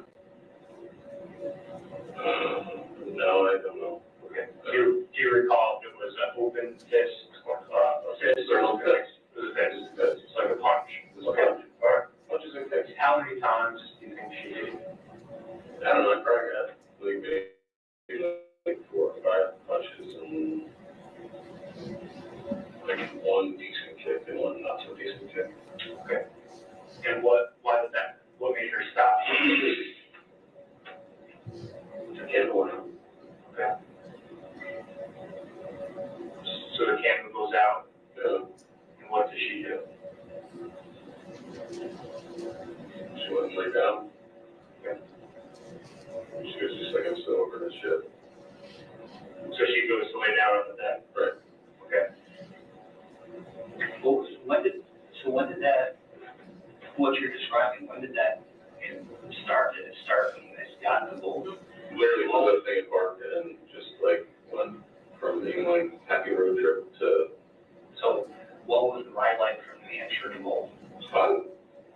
So it's like telling you like this is how it was, and then everything embarked, and then this is how it was. Like literally 180. Like Do you have any idea what participated in that? no, like.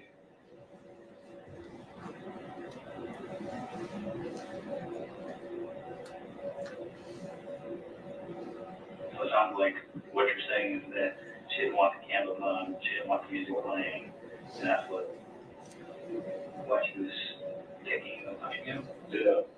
And then when the candle went out, somebody said she went, said stop, and she went lay in bed. Yeah. How much time passed between when she went to lay in bed and to when you got the clock out? Would you have to put a time period on that?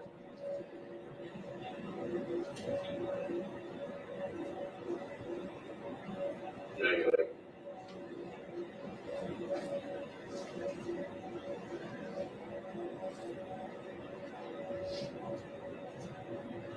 I was at between 10 and 15 minutes. That's So she was laying in bed 10 to 15 minutes before. Was she sleeping when you jumped up out of her? yeah, well, 15 minutes actually sounds long, but it's probably more like 5 to 10 minutes. Okay. Right. Yeah, it wasn't long.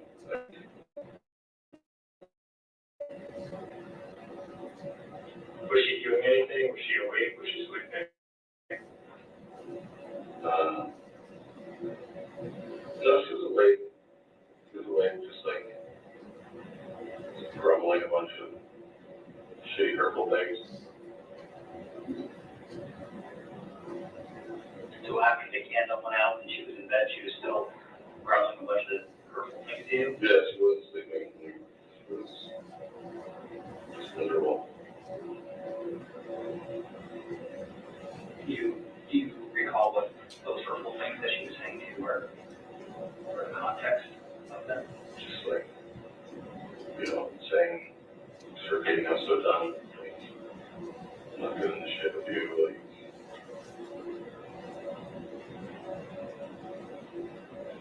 And while she was in bed, where were you with the bus? oh, sitting right here on this little couch. I heard couch on that. Sure. I think we had asked where the clock was currently, but where did you get it from? It was in the closet. Where's the closet? This is the closet. Okay. I was on the couch. Okay.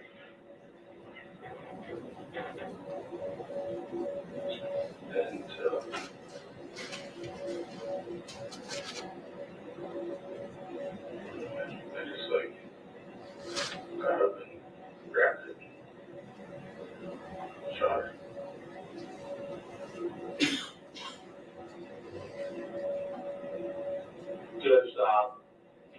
Assembly on the cell phone?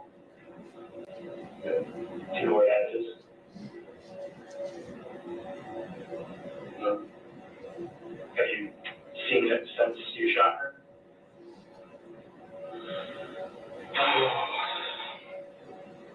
And I saw a couple of things in the bag, and I put the bag away. Okay. So it's probably in that bag. All right. Well, tell me about that bag that you threw away. What else might that? Pair of shoes. Your glasses.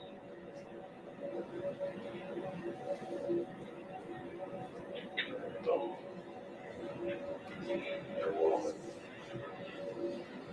Where did you throw that away? I think when I went to get gas. The trash. Okay. At a gas station? And Do you know which gas station? I honestly don't. I think. I feel like I stopped and like put like a little bit of fuel in at every single gas station that I drove by. If you saw the gas station again, would you be able to kind of point it out, or would it help kind of refresh your I think memory? it's a mobile. It's like a mobile.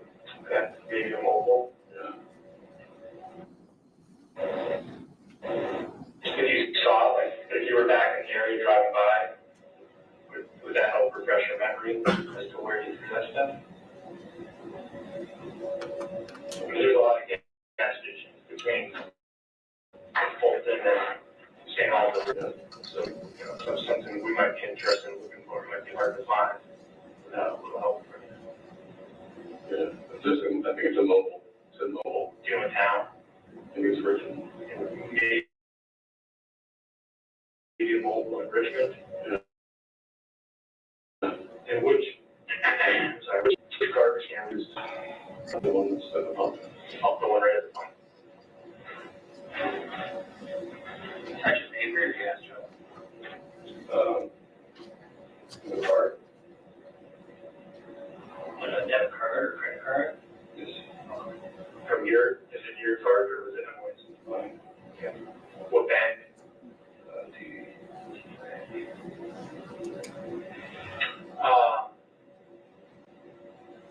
TV. Some water? Yeah. You want to take 2 minutes? Give us some water here. Need to take a break, Joe? Bathroom or what? Just water, you good? That's water. Okay. Let me see what I can. We'll get that. Okay, so maybe we'll just water, see what I can find for food, okay?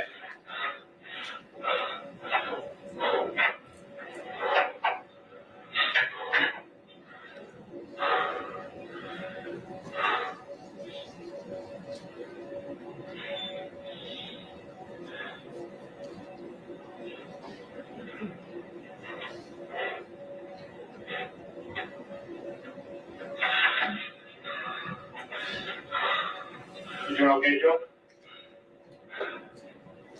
Hey,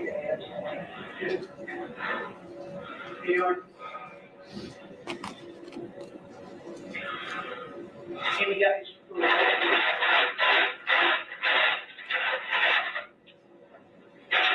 Oops. No, thank you. James.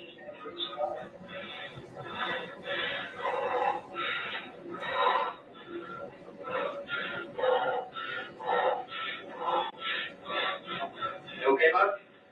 Here's some water. What do you have here? I got some coffee, hot coffee. What do you have, that cream or sugar or both? Just black. Okay.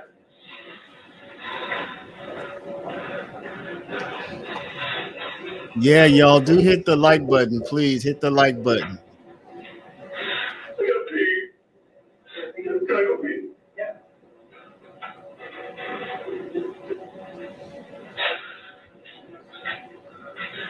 Where?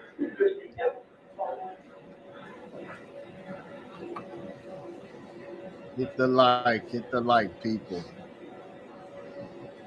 We're gonna be doing more and more streams on this channel to get it up to speed as well.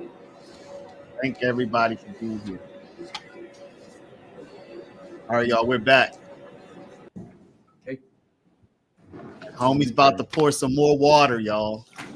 Homie's about to pour some more waters.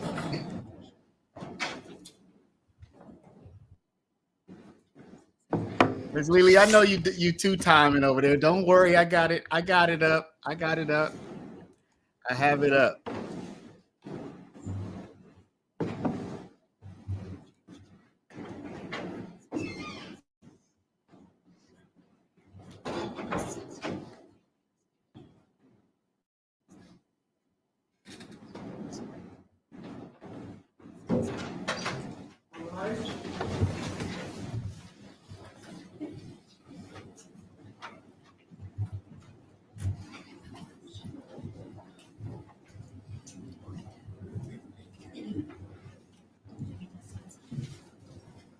Yeah, I'm not gonna miss it, Miss Lily. Don't worry.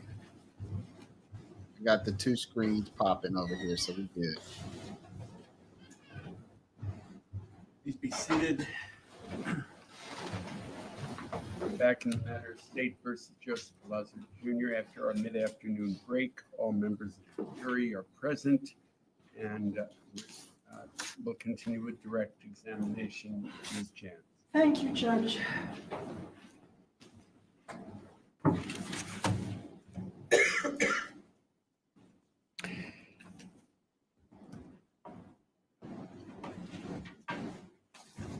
So, there's a couple of things I want to talk about. You've admitted that you lied on multiple occasions over the course of the weekend, right? Right. Do you remember the things you've already testified that you lied to your sister, you lied to the Langs? Yes. Any other lies that you remember telling? No. Do you remember sending text messages to Emily's phone over the course of the weekend? Stand by. I do remember sending messages when I was with my sister. She brought up Emily and I. It's like, oh, I'll send, I'll text her, see where she's at. And Why did you do that? that was another lie.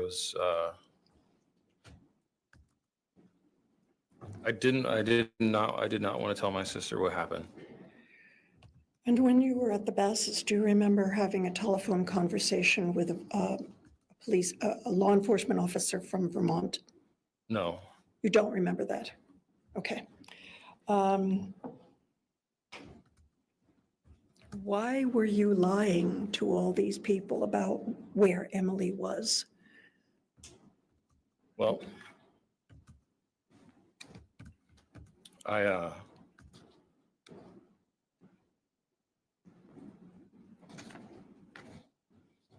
so it's like this. I had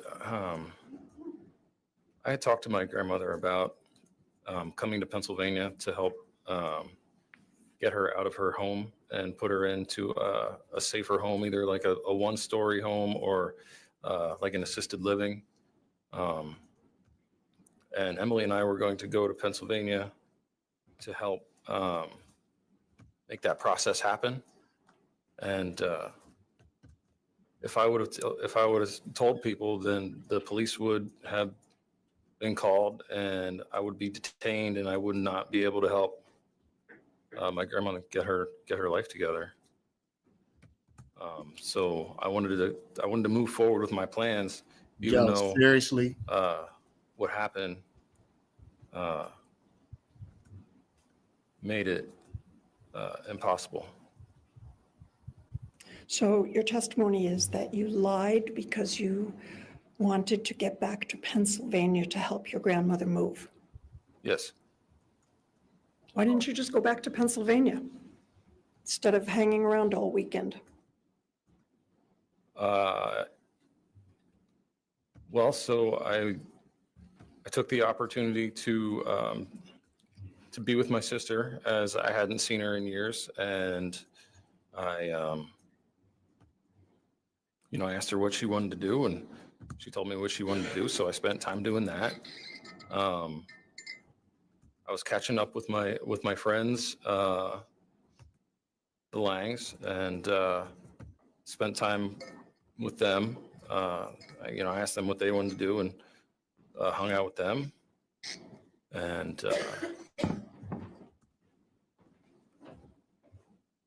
yeah, that was why I was. Yeah, I didn't. I don't know. I don't know. My everything sort of just like got turned upside down. So I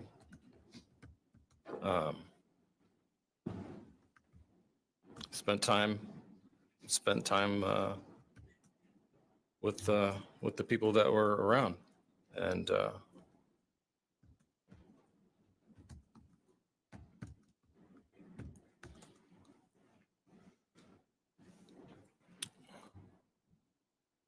Do you remember inflicting any stab? Do you remember inflicting any stab wounds into Emily's body after she was dead? no.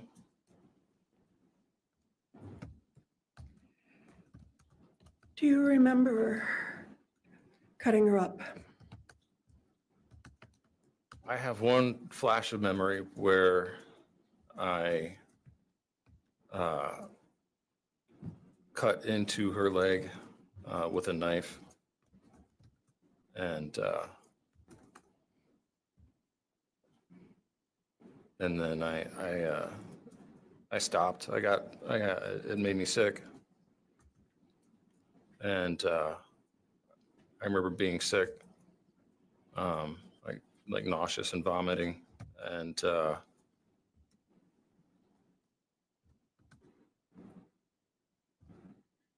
that's all I remember is being sick. Just once? No, I drank. I drank and got sick multiple times. But I don't remember any other part of that incident.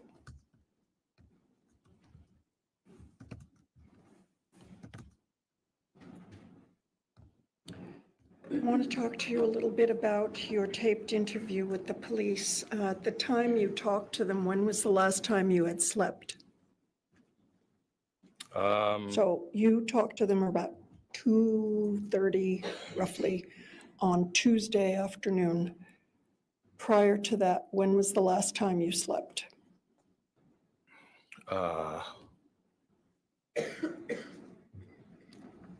We left for our trip Friday, so Thursday night into Friday. I woke up Friday morning. So Friday morning was the last time you slept before you were interviewed by the police. Is that what you're telling us? Yes, I woke up Friday morning, somewhere about 7:30. Yeah, we slept. And we were in New Hampshire, and we slept in her bedroom. You've seen your recorded interview a couple of times, right? I have. And do you remember Detective Voris asking you more than once, where did you sleep that night? Do you remember seeing that? I saw the video of it. I don't remember.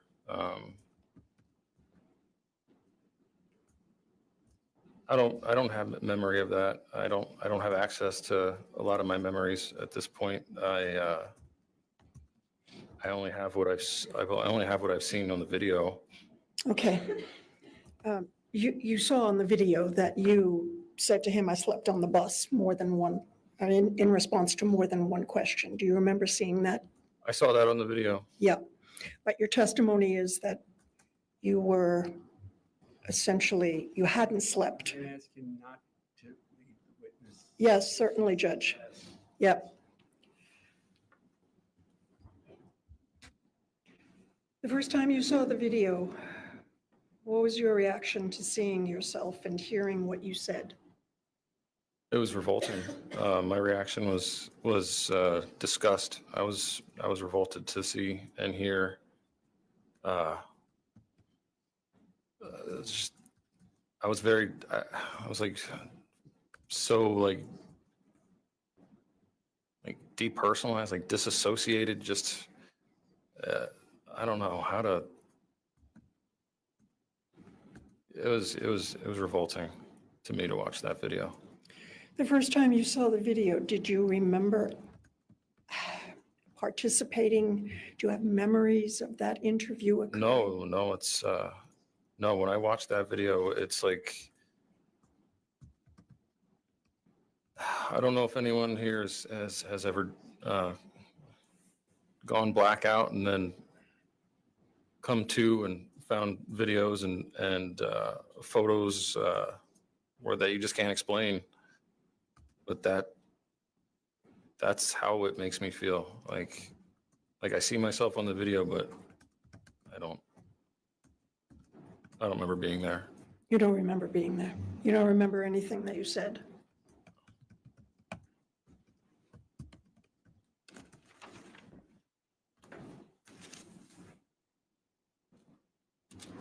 I think you told us earlier that several weeks after you were detained by the police, you started having flashback memories. Is that right? Yes, I did. And what's the first thing you remember? Were these in dreams, or how did this come about? Well, after recovering, there was What do you mean recovering? there was a period where I wasn't sleeping, and I felt like, I don't know how to say this, but I felt like I don't know, like I was broken in two. Like I was, my body and my mind weren't the same, and it took some time. I was having a lot of nightmares, and I was having poor sleep. So once I finally felt rested and realized where I was trying to figure out what had happened that had gotten me there. And that's when I was able to read the affidavit from that interview, the video interview, and none of it made sense to me.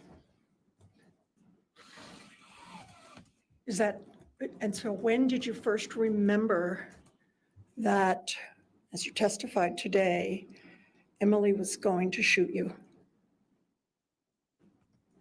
When I when I was arrested and I was thinking what happened, that's when the memories started coming to me.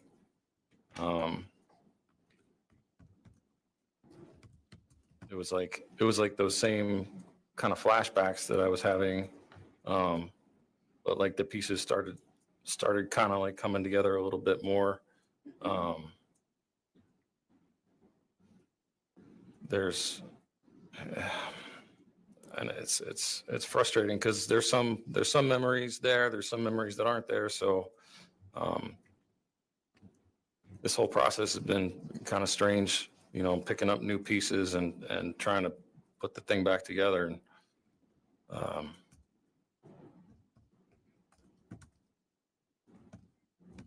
yeah, I've never experienced anything like this, so it just makes me feel like I have some very strong feelings about it. And yeah, I just need help putting the puzzle back together. So I don't think I went over this with you, but you have no criminal record, do you? No. And so you had no experience Objection. being, Objection, Your Honor. Can we approach?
Something wrong with this guy, y'all.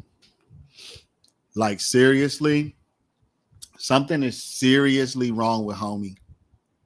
Like, no joke. So here's the question for you, to explain to these people why you didn't tell the police everything you've told us today. That, as you've explained, you shot Emily because, Again, just ask. the yes, question. fine. Why didn't you tell the police that? I don't remember talking to the police. That's at all. Much of the information that you provided to the police corresponds with, was corroborated by other means, like where your phone was and with whom you met.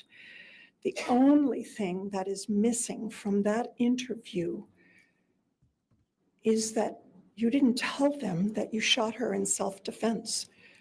And your explanation is what? I didn't remember talking to the police. The memories came to me as they came to me, which was, as I said before, like after I had rested and I felt like I could use my mind. Then I was trying to figure out what exactly it was that happened, and that's when all the flashbacks started coming back, and then I described it to you guys. So your answer, to summarize what you said, is you have no memory of the interview. I watched the video of it. And your memories came back in fragments weeks later. Yeah, some of them are still, like, I'm seeing stuff still, as we're doing this, that just is foreign to me. So Is foreign to you? yes.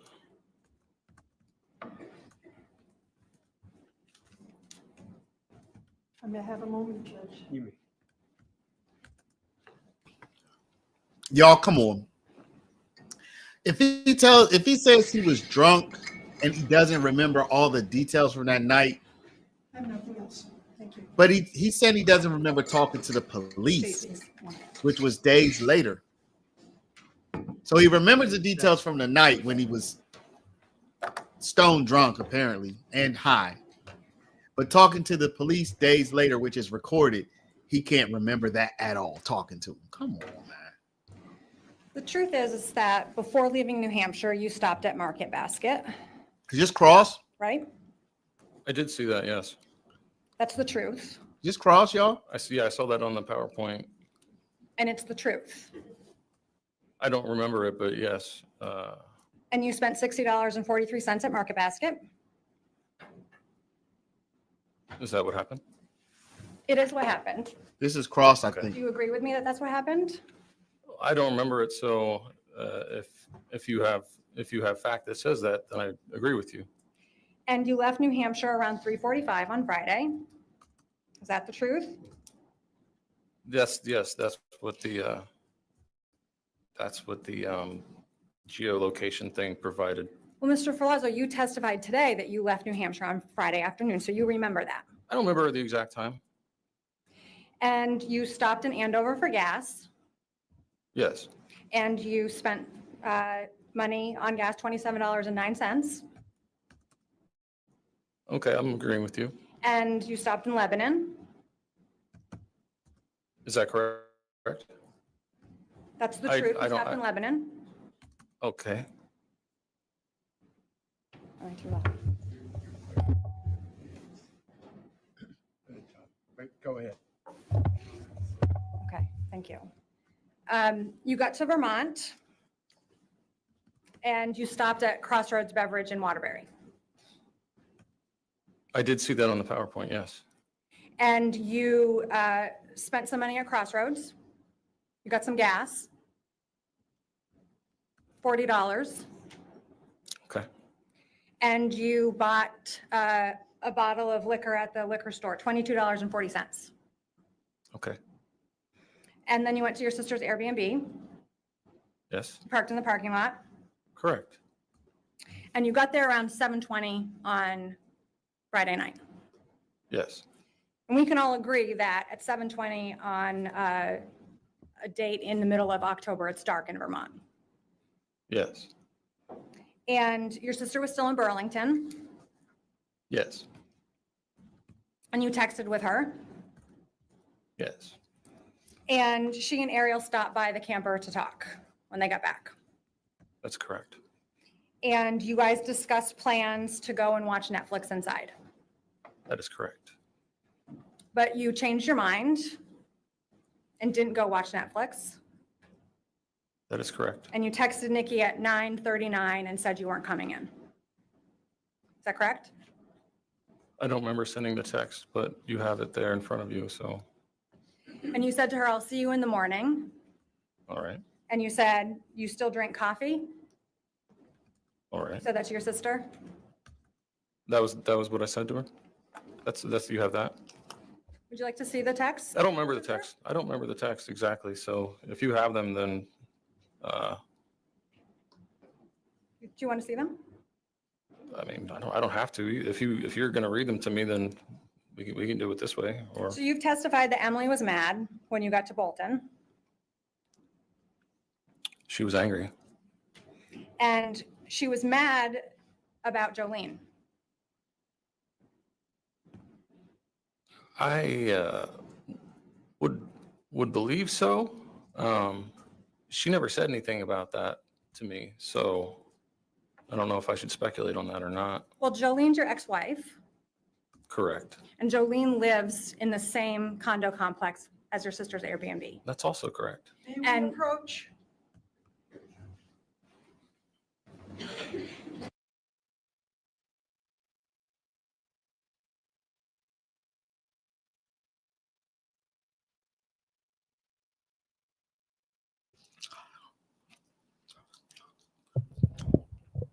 Sorry, y'all.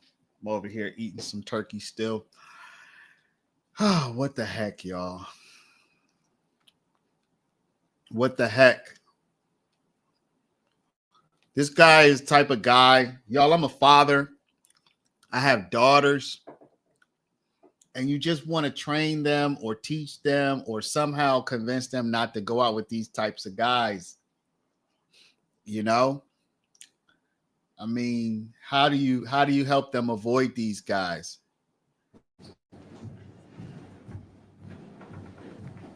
So Jolene lives in the same condo complex as your sister's Airbnb. Correct. And that was the first thing that came up when you put the car in park, was Jolene, correct? She was never brought up. You sent a text message to Jolene on the 17th. Do you remember texting Jolene? I don't. And you were texting about wishing that you could have seen her when you were in Vermont. Okay. And you said to her that you couldn't see her because it was the first thing that came up, and I said I wouldn't. I want to take Bear for a walk with Remy. She only turns around to kick me to the curb. It's no big deal. I spent the day with my sister. It was awesome. Remember sending that text? I don't.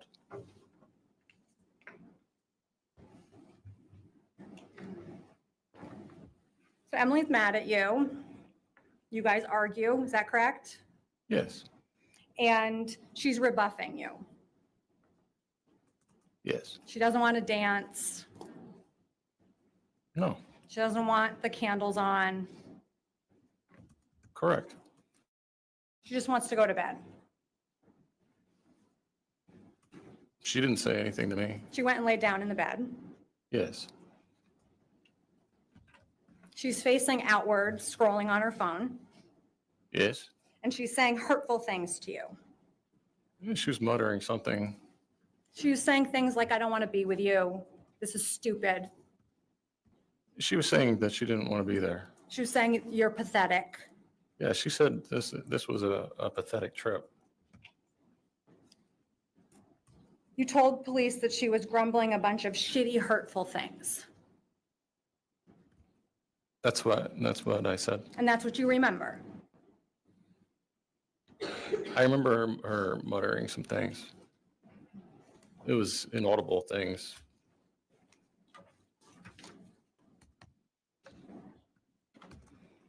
You're sitting down on the couch, correct? When? When Emily's saying these hurtful things to you. You're sitting on the couch, No. you're in the bed, No. you're standing in the aisle, Yeah, I was doing some, you're yoga dancing. yes, that's correct. And you say that you light some candles Yes, and Emily doesn't like the candlelight. that's correct. And she tells you to put them out. That's also correct. And you don't put them out. No, I don't. And she gets up and she grabs one of these candles, Yes, these big Yankee candles, yes, glass, yes, ma'am. heavy. Very. And she starts hitting you in the head with it Yes, ma'am. and in the body. Yes, ma'am. And you're able to grab onto her and get the candle away from her. That's correct. And that is over. She goes and lays back down. Yes. Well, actually, I didn't see her lay back down. I grabbed the puppy and went outside. When you came in, she was in the bed Yes. and you are trying to relax, Yes. trying to enjoy your vacation, Yes. and you make a decision, What decision? the decision that you need to stop this. I was having some drinks and smoking. You decided enough is enough. I'm going to put an end to this. No. You got up. You got up from the couch where I you were was- having your drink. I wasn't on the couch. You told the police that you got up. I don't remember talking to the police. You heard yourself tell the police that you got up. I saw a video. And you I was- heard yourself tell the police that you got up. I saw the video. Did you hear the video? I heard the video. And you heard yourself tell the police that you got up. That was on the video, yes. And you heard it. Yes. And you got your Glock. Are we talking about the video? I'm talking about what happened. You Right. got the Glock Correct. and you put the pillow over her head. I hit her with a pillow at one point. The pillow was over her head when you shot her. That is correct. Oh And my it was God. over her head when you shot her the second time. That is correct.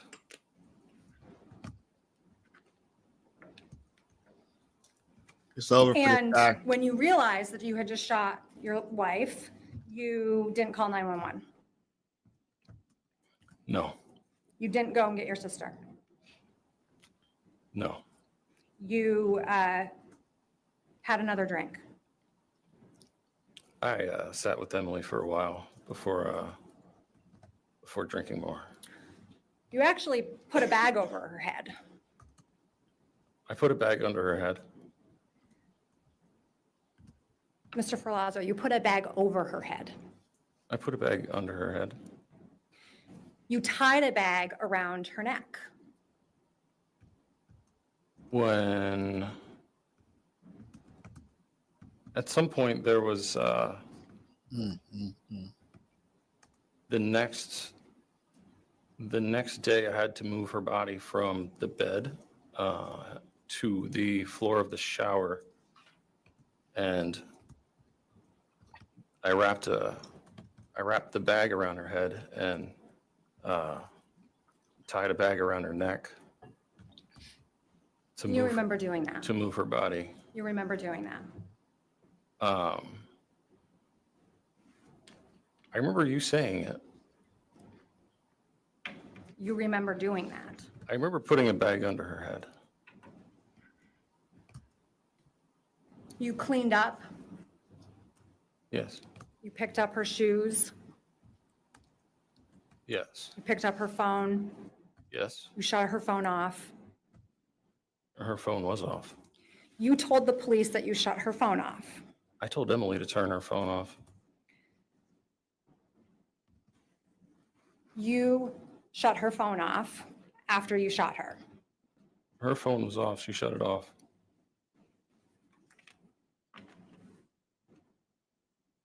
You put her wallet in a bag. No, You told the police that you put her wallet in a bag. I don't remember talking to the police. I understand that, Mr. Ferlazzo, but you've listened to the video and you've heard your words. So you told the police that you put her wallet in a bag, correct? I did see the video. And you heard you utter the Hello? words, I put her wallet in a bag. I don't remember that. You heard Oh, yourself the say video those things. on the video? Yes. I saw the video. Yeah. And you heard yourself say, I put her wallet in a bag. Yes, I did. Yes, I did. And you heard yourself say, I shut her phone off. Was that on the video too? You watched the video. Yes. You were here with us. Right. And you heard yourself say, I shut her phone off. Yeah, the video is disturbing to me to watch. There's a lot of it that doesn't make any sense to me. So I don't do a good job on focusing on the details of it. I understand it is disturbing, but we heard you say, I shut her phone off. Did you hear that? I do recall the video saying that. And the person on the video who was saying that was you, Mr. Ferlazzo. Yes. And you told the police, I'd like very brief to approach.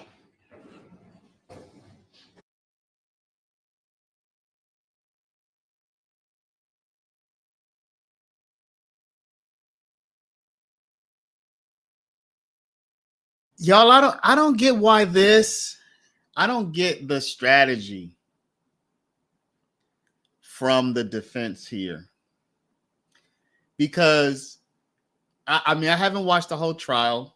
Miss Lely, I know you've been watching it, but I don't find anything sympathetic about this guy. I don't find anything where there's this doubt that just enters in. You know what I mean? I just don't find in myself, I don't find well, maybe. I don't find that, well, maybe this or well, maybe that.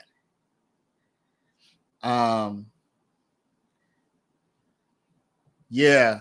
It might be that his lawyer gave up, but that's his fault. It's not her fault. I mean, she's a human. She's got to be mortified by this too. You know, she's a human. So, you know, everybody deserves a defense, a vigorous defense, but there's nothing sympathetic about this guy. It's nothing sympathetic about this guy.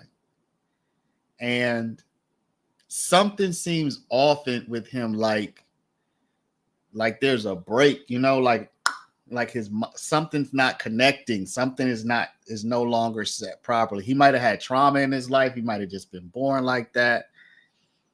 I don't know, but something is just off.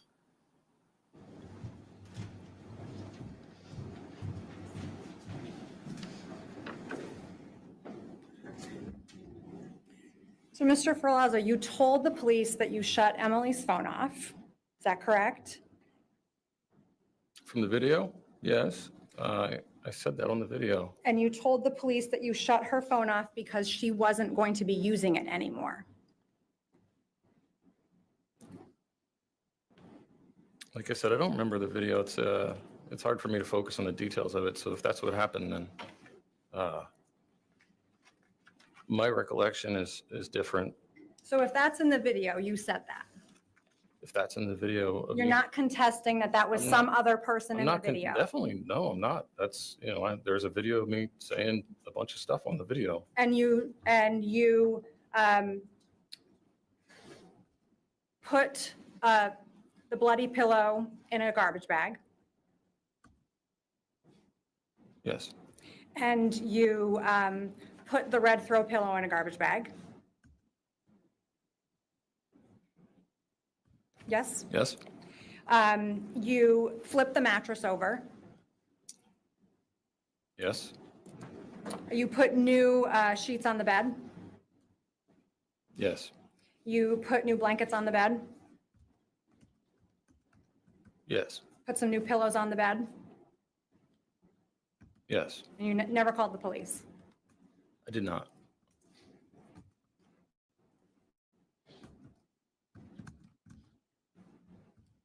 After you shot Emily, you continued to text her phone, correct? Yes, And you continued to call her phone. yes. And this was the phone that you turned off. I didn't turn her phone off. She turned her phone off. This was the phone you put in a bag. I didn't put a phone in a bag. This was the phone that you threw away somewhere. Yes, You texted her when you were at the Langs on Saturday. yes, You texted her when you were out to dinner with your sister. Yes? did I? You testified on direct that you texted her when you were out with your sister at dinner. I remember texting her. I remember Nikki bringing my phone, and I remember texting her. I don't remember texting her at dinner.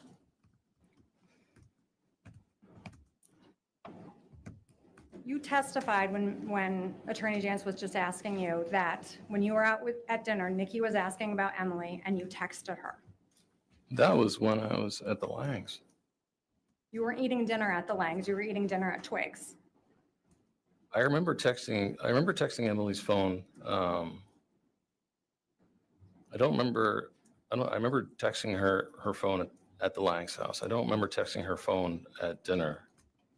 You texted her at the Langs house, that is correct. Right, And you did text her when you were out to dinner with your sister Nikki. I did? You called her multiple times, Yes, that's what it showed on the phone record. and this was the phone that was shut off, Yes, and the phone that was somewhere in the garbage or in the river. yes,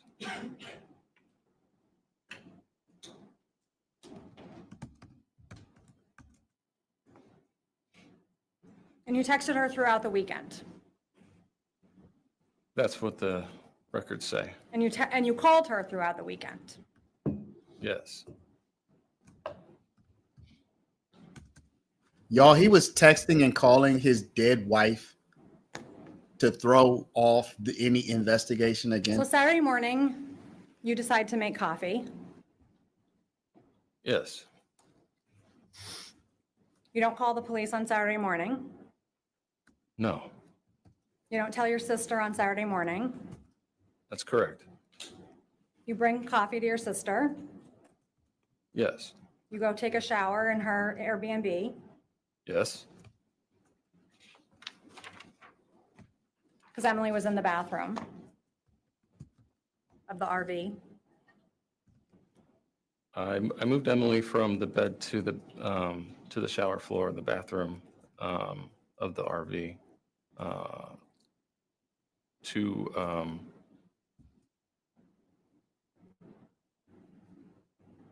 so she wouldn't roll off the bed on the trip to the Langs. You went to breakfast with your sister That's right. at Maxie's. Yes. You didn't tell your sister at breakfast that you had shot Emily twice the night before. No. I had a talk with my sister prior to our reunion not to bring any of our drama. You didn't want to, Ruin my Right, sister's vacation. understood. You ordered a mimosa at breakfast. Yes. You ate breakfast. I don't remember eating, but I feel like I remember seeing I saw the receipt on your the evidence. You ate breakfast. Yes. Had some eggs. I don't remember eating. Saturday afternoon, you drive the camper up to St. Albans. Yes, Emily's in the camper. that's correct. She's not alive. No, she's deceased. You drive through Richmond, Williston, South Burlington. You don't stop anywhere to tell the police that Emily was dead. That's correct. You drive right past the Vermont State Police Barracks in Williston on the interstate. I don't know where that is. You don't stop. No. You go up to the Langs. You park the RV. That's correct. You go into that Lang's house. Yes. And when the Langs ask where Emily is, you don't tell them that you killed her. No. You come up with a story that she's off visiting friends. Right. You give your sister a tattoo, Yes. multiple hours, correct? Yes. Pine cones, maple leaves, acorns. Yes. You're able to give her that tattoo and successfully give her that tattoo. Yes. It looks like acorns. I don't remember. I couldn't really see. There was a photo of it, but I couldn't really see the photo. You had no problem giving her a tattoo. I was successful in giving her a tattoo. And you would agree with me that it takes a steady hand to give a tattoo. That's correct. Just like in piercing, you need to have a steady hand. That is correct. You don't say anything to your sister while you're giving her the tattoo about what happened to Emily. No, You lie to your sister. that's correct. You tell your sister that Emily ran off Yes. somewhere. She was getting an Uber back to New Hampshire. Yes, I remember saying that she was getting an Uber. Because you didn't want to bring any drama. That's correct. You guys go out to dinner at Twigs. Okay. You remember going out to dinner at Twigs? I remember being at Twigs. Yes, yes, Had some drinks. yes. Told Detective Boris, good food, good drinks at Twigs. Detective Horace, James. from the interview video. He was here. He was here a couple days ago, right? You told him that Yesterday. Twigs has good food and good drinks. That's what I said. And you didn't tell your sister out at dinner about what happened to Emily. No, And when you got back to, when she dropped you off at the Langs, you didn't tell them the truth about what happened to Emily. no, I did not. You get up on Sunday morning, you come to Burlington, you hang out with your sister, you don't tell her what happened. I don't really remember Sunday so well, but I did see from the PowerPoint that we were having breakfast in Burlington. You ate breakfast. I don't remember eating. You don't call the police on Sunday. No, ma'am. You don't tell your sister what happened. No, ma'am. On the way back to St. Albans, you stop at Hannaford's. Is that correct? You saw the PowerPoint presentation. I don't remember this part. You buy bleach. I saw that. Yeah. You hang out at the bonfire at the Lang's house. I do have a flash of memory of seeing a bonfire. And you don't tell Sarah at the bonfire about what really happened to Emily. I don't I don't remember much other than like the flash of seeing a fire. Is it fair to say that you didn't tell Sarah what happened? I don't remember anything but seeing a flash of a fire. So there was a time on Saturday when I remember seeing Sarah and telling her that Emily had left vacation. So you lied to Sarah, I did lie to Sarah. and you didn't tell anybody at the bonfire, Sarah, Jason, their kids, the off-duty police officer.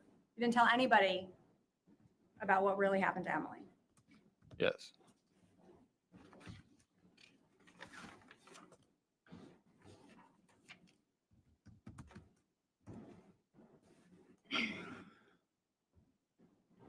Your plan was to get rid of Emily's body by putting it in the woods.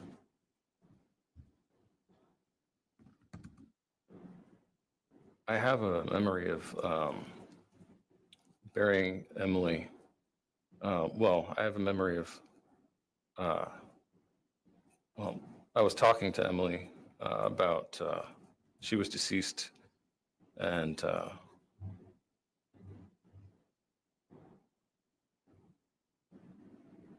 well, I was talking to her about giving her a burial, and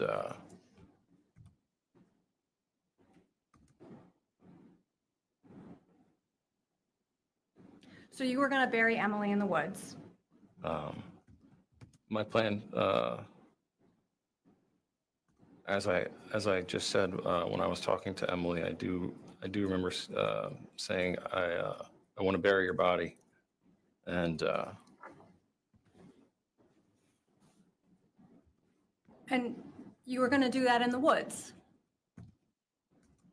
as I said, I was talking to Emily, and I did tell her that I wanted to bury her body, and that the memory is, it feels a bit strange, but it was, you know, there.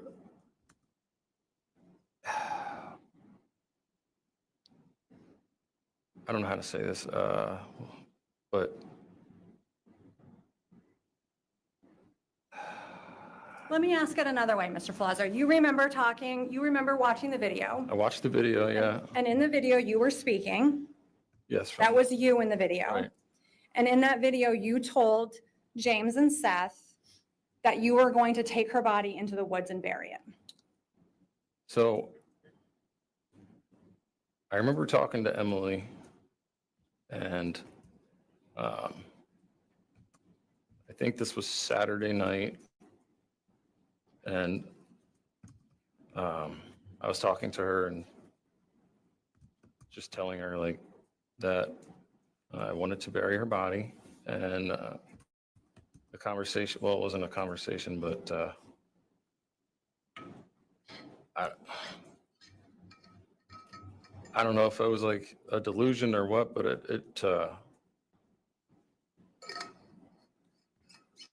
it was like I was talking to her.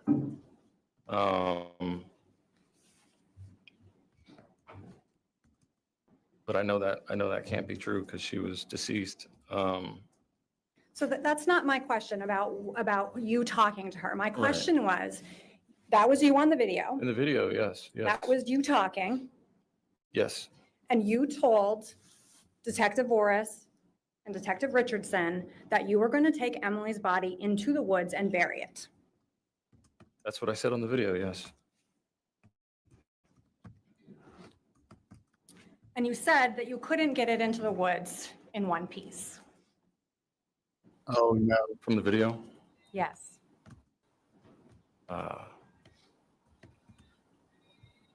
Yeah, I was pretty revolted by watching the video. So I haven't really taken in all the details of it, but Well, I understand that, Mr. Filazzo, and this is not the first time you've seen the video. I've watched the video a few times. Okay. And it's been 3 years more than 3 years since you spoke on that video. Yes. And you told the police in that video that you couldn't get her into the woods in one piece. That, am I supposed to speculate on? I mean, that makes sense, but are I'm we not just, asking you to speculate. I'm asking you to confirm what is in the video. the video says that, Okay. And in the video, you said that that is why you cut her body up, yes, that's what the video says. to get her into the woods to bury her. Yes, that's what the video says. And that's what you said on the video, correct? Yes, I have no memory of talking to the police, so, I understand that. You've made that abundantly clear today, Yeah. but I'm asking you if that's you on the video. it's me on the And video. that is those are the words that are coming out of your mouth on the video. Yes, Okay.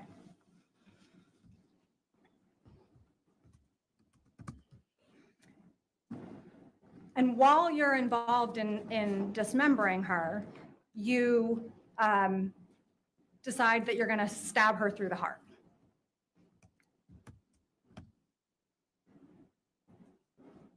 did it say that on the video? Are you disputing that Emily was stabbed through the heart?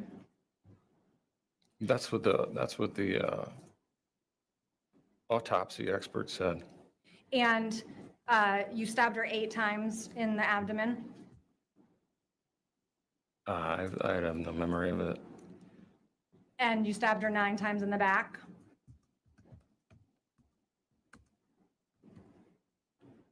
Still, Still. no memory. And as you were using the carpenter saw in the van to dismember Emily, at no time did you have a thought of, I should call the police? No, I did not call the police.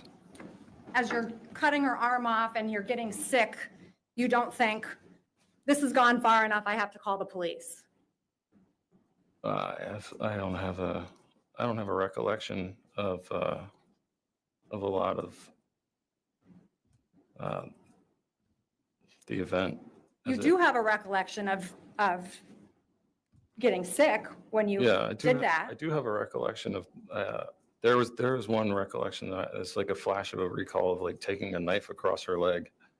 Well, you used a saw to cut her body up. Oh my gosh, y'all. That's what the evidence shows. Yes, and that's what you told police in the video.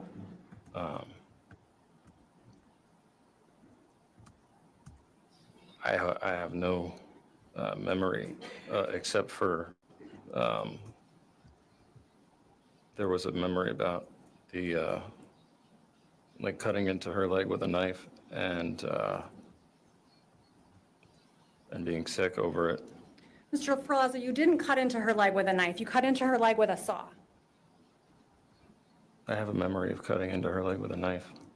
You told police that you cut her with a saw.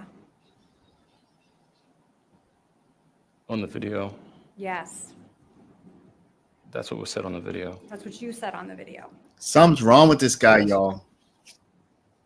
And you did this multiple times. What did I do multiple times? Cut her with the saw. I don't have any memory except for, like I said, I have a memory of cutting into her leg and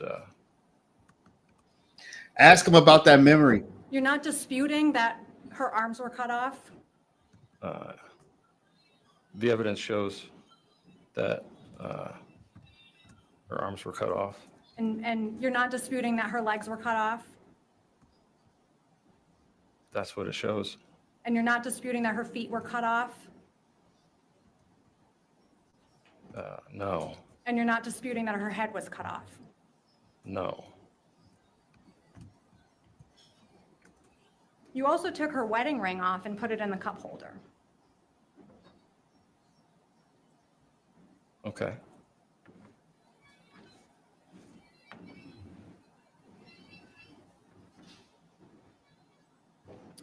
Ms. Jantz asked you about why you went back to New Hampshire on Monday. You said you couldn't remember. That right? You don't remember why you went back to New Hampshire? Am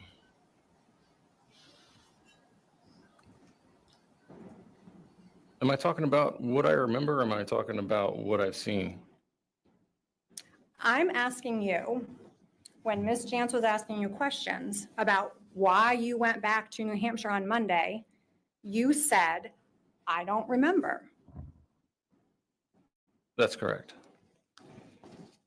You told the police that you went back to New Hampshire on Monday because you were expected back in New Hampshire on Monday. From the video. And Adrian and David were expecting you and Emily back on Monday. Correct? Is it? And you needed to get your Jeep. Okay. You got your Jeep, right? That's correct. Because you needed something to get Emily's body into the woods. Yes. You didn't tell Emily's parents what happened. Correct. You didn't tell Emily's parents I acted in self-defense. I don't remember talking to Emily's parents. You didn't tell Trooper Cody you acted in self-defense. From the video? You saw the video. You heard your conversation. You didn't tell him you acted in self-defense. I don't remember talking to Trooper Cody. So when you were in New Hampshire, that's when Emily finally was reported missing. Is that correct? Is that correct? Mr. Ferlazzo, have you been present for the last 3 days here in court? Yes. And you've heard the testimony, correct? And you've seen the evidence, correct? I need a That's verbal correct. response. That is correct. And the testimony and evidence is that Emily was reported missing on Monday. Is that correct? That's correct. And on Monday, when Emily was reported missing, she was in a van in St. Albans, correct? Yes. And you were in Northfield, New Hampshire. Yes. And you were 3 hours from that van. Yes. And you decided that you needed to buy yourself some time to get back to that van. So you lied to your in-laws.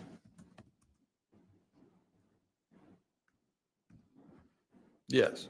You told them that the van was at some guy named Kurt's. From the, I do, yes, I remember hearing that. And With the party's approach.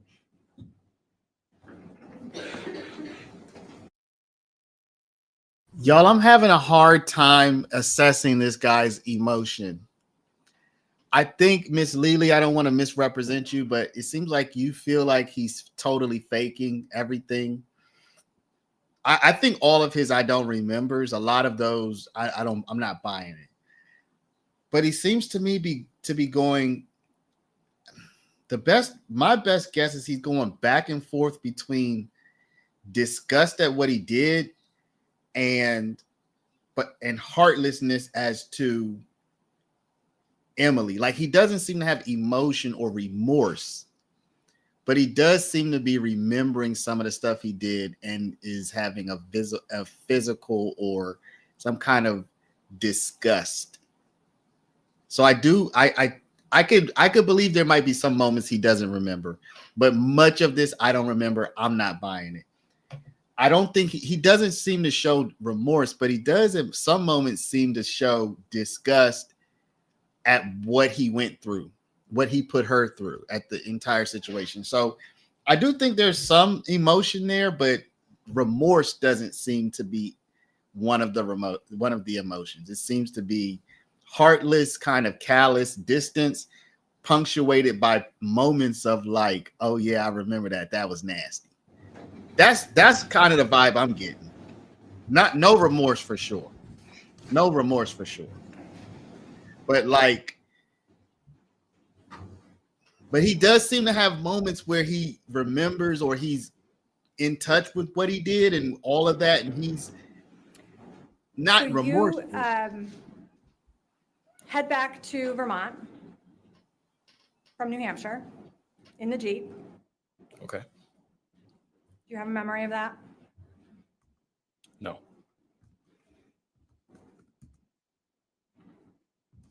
You go to Spencer's. Yes. You text Spencer on the way to let him know you're coming. Okay. You don't remember that? Clarify whether he simply She asked Do you about, not remember? No, ma'am. And you arrive at Spencer's house. Do you remember that? No, ma'am. You remember giving Spencer a hug I do remember feeling an embrace. from Spencer, Yes. and you head off to get your van That's correct. because you need to move it so that the police don't find it. I had told Spencer, I'm not asking you what you told Spencer. I'm asking you about going to the van. okay, You go to the van because you need to move the van. okay. So, Mr. Ferlazzo, do you have a memory No, ma'am.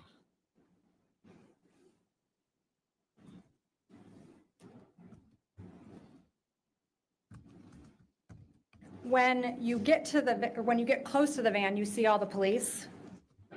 Okay. You don't remember? No, ma'am. So are you telling me that you don't remember seeing the brigade of police? No, ma'am. You don't remember telling Spencer to turn the car around? Is that what I did? Do you not remember that? No, ma'am. You don't remember telling Spencer that you shot Emily? No, ma'am. And you don't remember telling Spencer that you wanted him to shoot you? No, ma'am.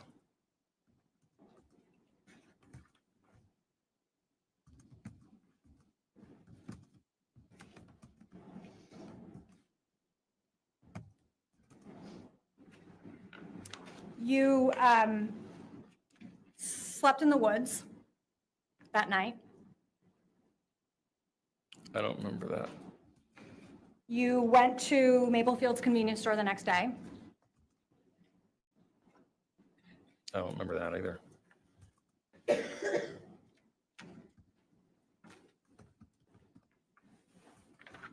You get a ride to the police station from Amy Nolan. Okay. You don't remember that? No, my memory started to dissolve at some point. I don't really remember anything past Sunday, so.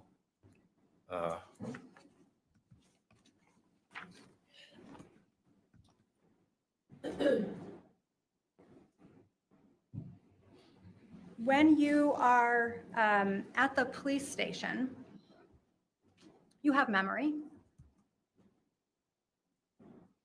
What memory?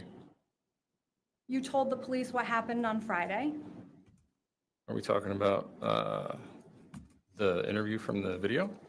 When you were at the police station on Tuesday at 2:15 in the afternoon, Okay. you had memories of what happened on Friday. I don't have any memory of being at the police station. Would you agree with me that from what we've seen, We've seen videos. that you had a memory of what happened on Friday? We've seen a video of me on a video.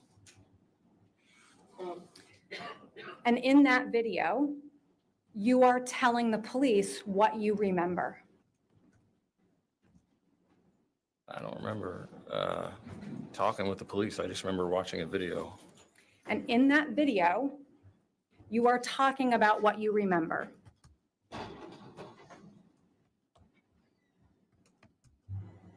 Like I said, I don't remember talking with the police. I understand that, Mr. Tuesday. Palazzo. You gave the police a very long account of what happened. I watched the video.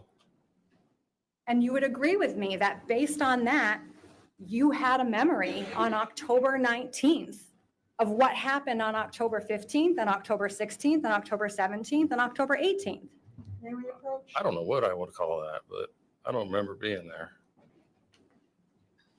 Y'all notice this guy's trying to play her because she's saying, do you remember watching the video?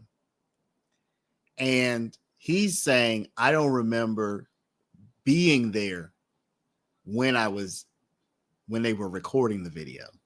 But she's not asking him, do you remember being there while they were recording? She's saying, now, like these days, do you remember watching the video? And he just keeps saying, well, I don't remember being there when they were recording that video. So, you know, is he dissociated? Is he just lost in the sauce, or is he trying to play her? I kind of feel like he's trying to play her because he knows that video, in the video, he said many things that are incriminating. So it's hard for him to recognize what he said in the video. So he's trying to play her by saying, well, I don't remember being there. I don't remember that whole thing that happened in the video. And she's like, I don't care. I'm asking you, do you remember seeing the video like yesterday or the other day? And he's like, well, I don't remember when they recorded that video. I don't. And so he's trying to shift and talk about something that she's not talking about. You know, he's trying to play her. This is a very weird guy, y'all.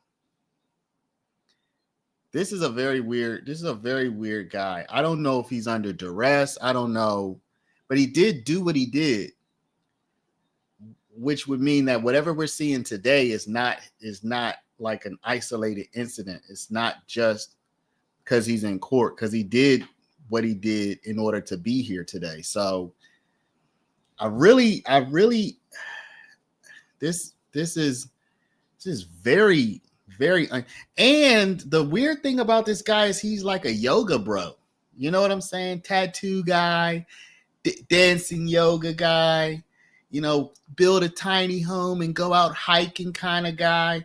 You know what I'm saying? Like, there's kind of like a profile of that. And he's one of these dudes. Man, their approaches are quick.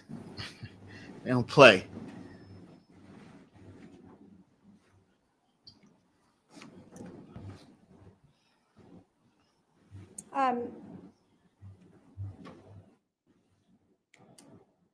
Mr. Ferlazzo, you purchased the Glock Yes. in September 2017. Is that, you have a record of that? Do you remember purchasing the Glock in September of 2017? I don't remember when I got it. Do you remember going to Pero's and buying it? I remember going to Paris. I don't remember when. And we can agree that September of 2017 was 2.5, 3 years before you met Emily? I met Emily 2018 for the first time. Well, before you and Emily started seeing each other romantically. We're talking about, did you say September 2017? Well, that's what I said a couple of questions ago, but you and Emily started dating in the spring, summer of 2020. Okay, yes, Is that true? yes, And you purchased the Glock before you met Emily yes, at Pero's correct, in Waterbury correct, in 2017. correct. And you purchased the Taurus in 2018. Do you have a record of that? I don't remember when I got that one. You got it at Pero's? Did I? No, that doesn't seem right.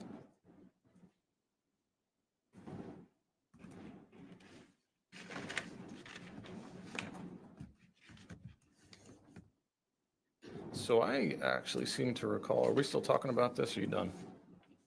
Sorry, Are we still talking about the Taurus? talking about the Taurus, yes. To my recollection, I had a Taurus pistol that had a factory defect, and I sent it in to be checked out, and they replaced it with the Taurus 9mm that you're talking about now. What year did you say that Mr. was? Palazzo, is that your information, Richmond address? We have this identified, please.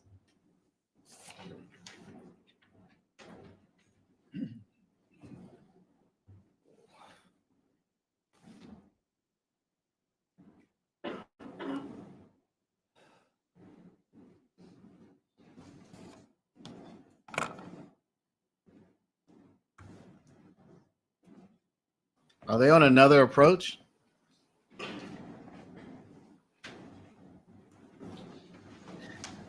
This guy does seem kind of narcissistic. I mean, I don't know I'm talking about in the popular use of the word, not in the clinical use, because I really don't know, but self-centered, seems like he can Mr. do. Palazzo, that is your contact information, right? What do we got here? This is Marcus. 140s. I can help you, Mr. Palazzo. Down here in the bottom here, this is your contact information, right? I'm reading this paper that you put in front of me.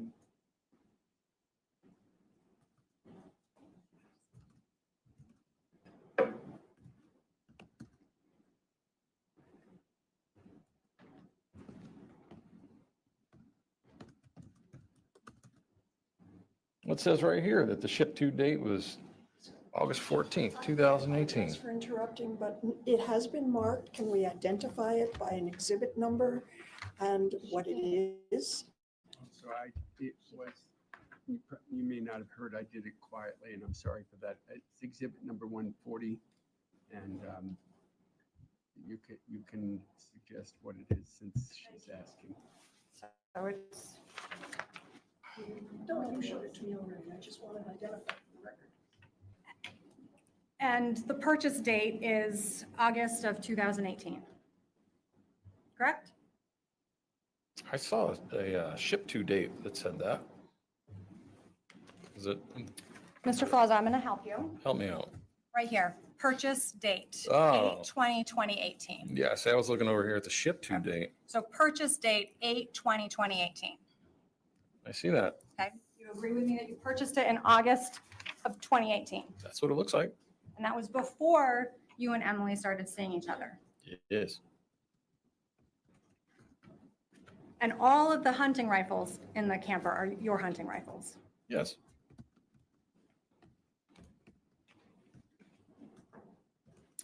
The gun, the Taurus, that you are claiming Emily had under her pillow was found in the drawer of the camper, Yes. not under the pillow. They found it in a drawer. I saw a picture of evidence that it's a photograph of it in the And drawer. it got in that drawer because you put it there? That's correct. The gun that Emily pulled on you, That's correct. you tucked it away in the drawer, It was in a drawer. holstered it, Yes, it was in a drawer. holstered. Yes, it was in a holster in a drawer.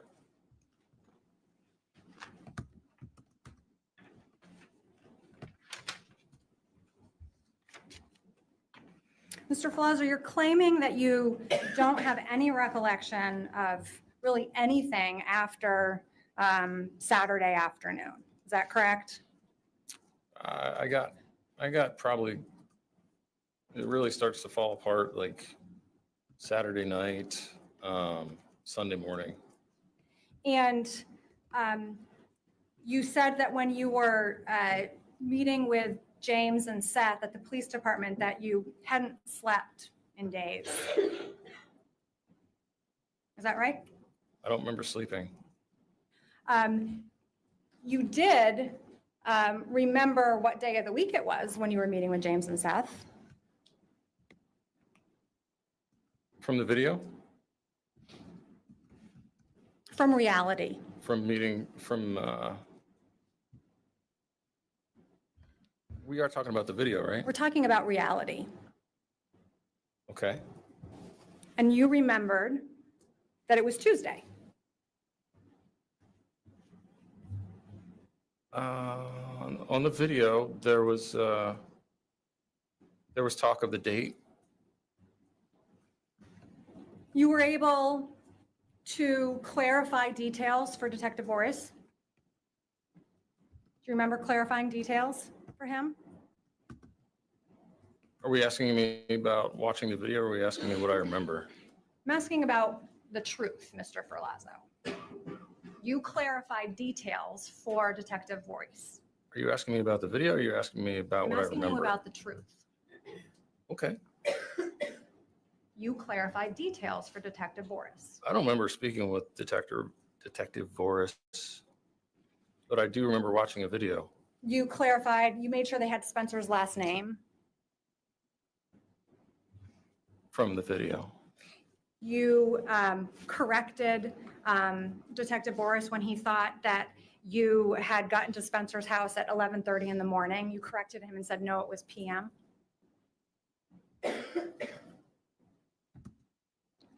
No memory. Are we talking about the video or what I remember? Again, we're talking about reality. Yeah, like I said, my memory started to dissolve like really like about Sunday. So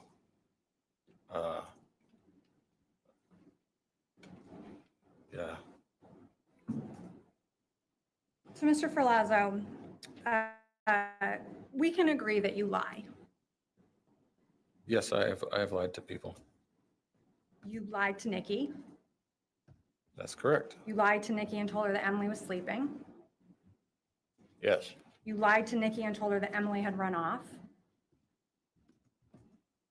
Yes. You repeated that lie to Nikki later that night at Twigs.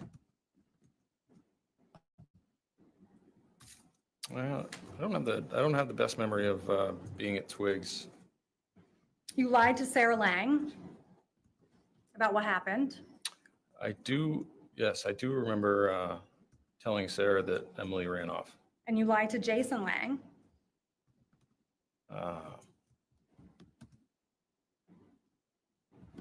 I don't remember that. You lied to David Bass. I don't remember that. You lied to Adrian Bass. Don't remember that. You lied to Trooper Cody. Don't remember that. You're lying today. About? Everything. I'm sitting here giving you my recall of what I have to work with. No questions.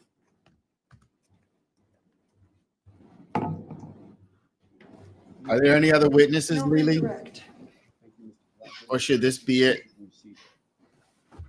Well, the judge said that he's not expecting closing statements until tomorrow afternoon, so there must be somebody else, right? How big this guy is. His woman was 5'3", y'all. Does the defense have any other witnesses? Look No, at this do dude. not. Defense rests. The parties approach.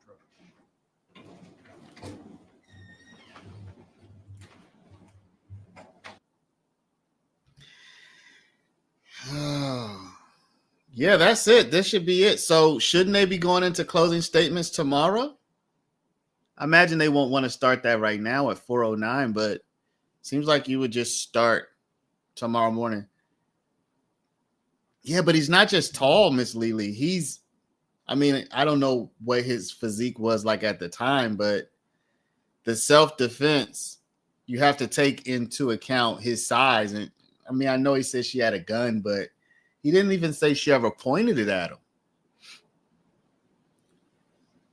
Yeah, y'all, there's some real emotion there, but I don't sense it's remorse. Frankly, the emotion I sense is is a mixture of disgust and that sinking feeling you get. We've all had it before. That sinking feeling you get when you know you're effed. I think he has that sinking feeling that he knows he's effed. You know, when you got in trouble with your mom or your dad or both, when it was like, yeah, you know it's about to happen to you, and you're like, oh my gosh. When you get in trouble at school and they're like, yeah, I'm calling your mom. And that walk home or getting off the bus or whatever, I think that's the feeling he has. He has that feeling like, yeah, I did that, and this is not going well. Folks, we're going to stop for the day. In fact, given some matters we're going to have to discuss of a legal nature in the morning, we're not going to start until the afternoon. So we'll start promptly at 1 o'clock, but you have the morning to relax. I will again ask you, please don't talk about this case with anyone. Don't try to learn anything about it. Don't go on social media or try and learn anything through the internet or news. We're getting close to the end. Yeah, tomorrow at 1. Make sure that we stay diligent in that regard. Okay? Have a good night, and we'll see you at 1 o'clock. Please be here at 1:45 and get started. All right.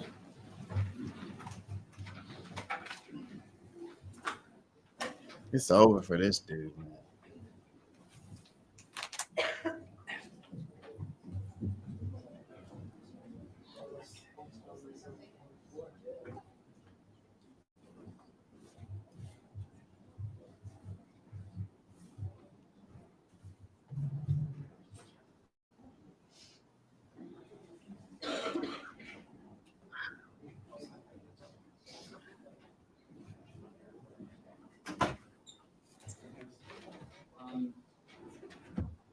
Anything else today?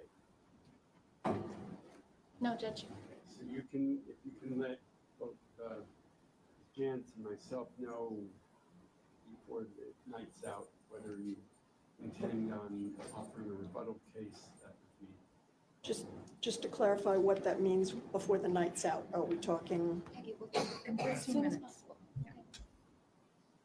just I was want an gonna idea? give them till this evening, because Okay. I think they can Thank you. decide on that after reviewing the evidence. But as long as we get it to you this evening, I thought that would be good. If they think they can. Well, do it in 20 minutes, it's a question of if there's any server boxes that I may need to call. you're gonna- And that depends on who, if any, they call. So rebuttal is, I see don't- whether there would be a civil rebuttal. And we'll take that up now. In any event, they purposely get to All right, thank you. Have a good night. Thank you, Judge. See you tomorrow. So is this guy out on bond? Miss Lely, is he out on bond? He's not handcuffed. He looks mighty comfortable there. No bailiff. He's in jail. So, because I noticed to me, I just feel a different security protocol happening in this court than the YSL trial. They don't seem to be as concerned. I do see I guess those are the bailiffs behind him. Yeah, I mean, the YSL guys, they weren't shackled, but it just felt like the bailiffs were more prominent. Does that make sense? Here, this guy seems like he could just easily run up and attack somebody if he wanted to. So y'all listen, we will come back for closing arguments for this tomorrow at 1 p.m. So Lou was asking how frequently will we be on this channel. I'd like to be on this channel every day, honestly. I mean, shoot, I'm trying to make it on this channel. I'm trying to make it on the other channel. This Miss Lely, thank you for recommending this trial. This is the exact kind of trial that I feel we would want to cover on Morbid Law because it's morbid. I didn't really want to go into some of the more gruesome things that happen on the main channel. And this is exactly what the type of thing that I think we want to cover here. This is tough. And I'm not a morbid guy, y'all. I don't even know why I came up with a morbid law channel. I literally have no idea because this is not my cup of tea. But here we are. Certainly interesting. It's very concerning. It makes me want to have a conversation with my daughters for sure, which I probably will. I would love to know if this guy was violent with her before. He said he wasn't, but that's even more concerning if he wasn't, because how do you predict that? He does seem like he blamed her for what he did to her. And frankly, I think y'all know there was a study, and it said the number one predictor of divorce, I'm gonna tell y'all this real quick, is a certain feeling, was a feeling of contempt. And so Ms. Lily, what we'll do tomorrow, once I finish the main stream, we'll pop over here.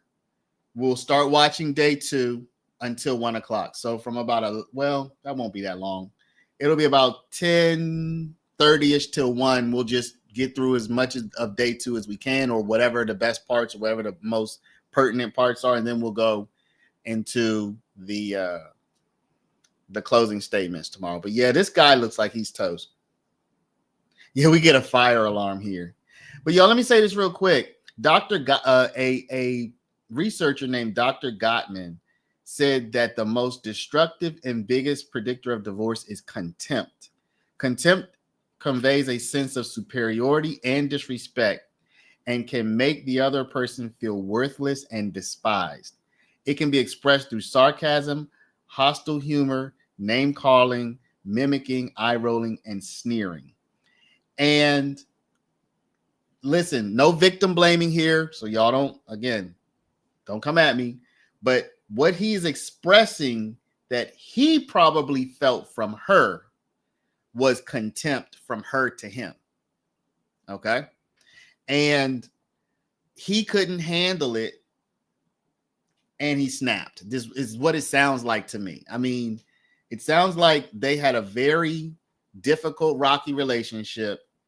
He felt from her a sense of contempt directed toward him, and he snapped and killed her, is what it sounds like. And not justifying it, don't think it's okay, doesn't make it all right. This guy needs to go, from what I've seen today and from his own recitation of what happened, he should be going to prison forever. So unequivocally. But I'm trying to understand, what was that moment like? And he was drunk, he was high, and he probably felt demeaned as a man. Yeah, and he felt entitled. That's a good point, because the contempt itself is not enough, may not be enough. He also seemed to have felt, obviously, that he could do something about it. But then it goes beyond just what he did in the moment. He didn't snap out of it. He didn't call for help. He covered it up. Then he dismembered her. I mean, so this is one of those things that just, it's not just the moment. It goes on and on and on. He did a tattoo, and he went to eat breakfast or whatever. And it's, this guy has serious problems. So, did I notice how he was with this attorney? Yeah, I mean, this guy has issues.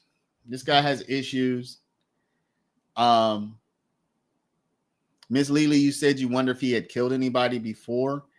I think that's an interesting question, because I don't know. I mean, I don't know.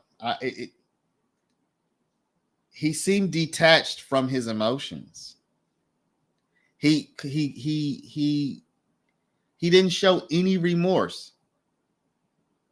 That's the hardest thing for me to understand.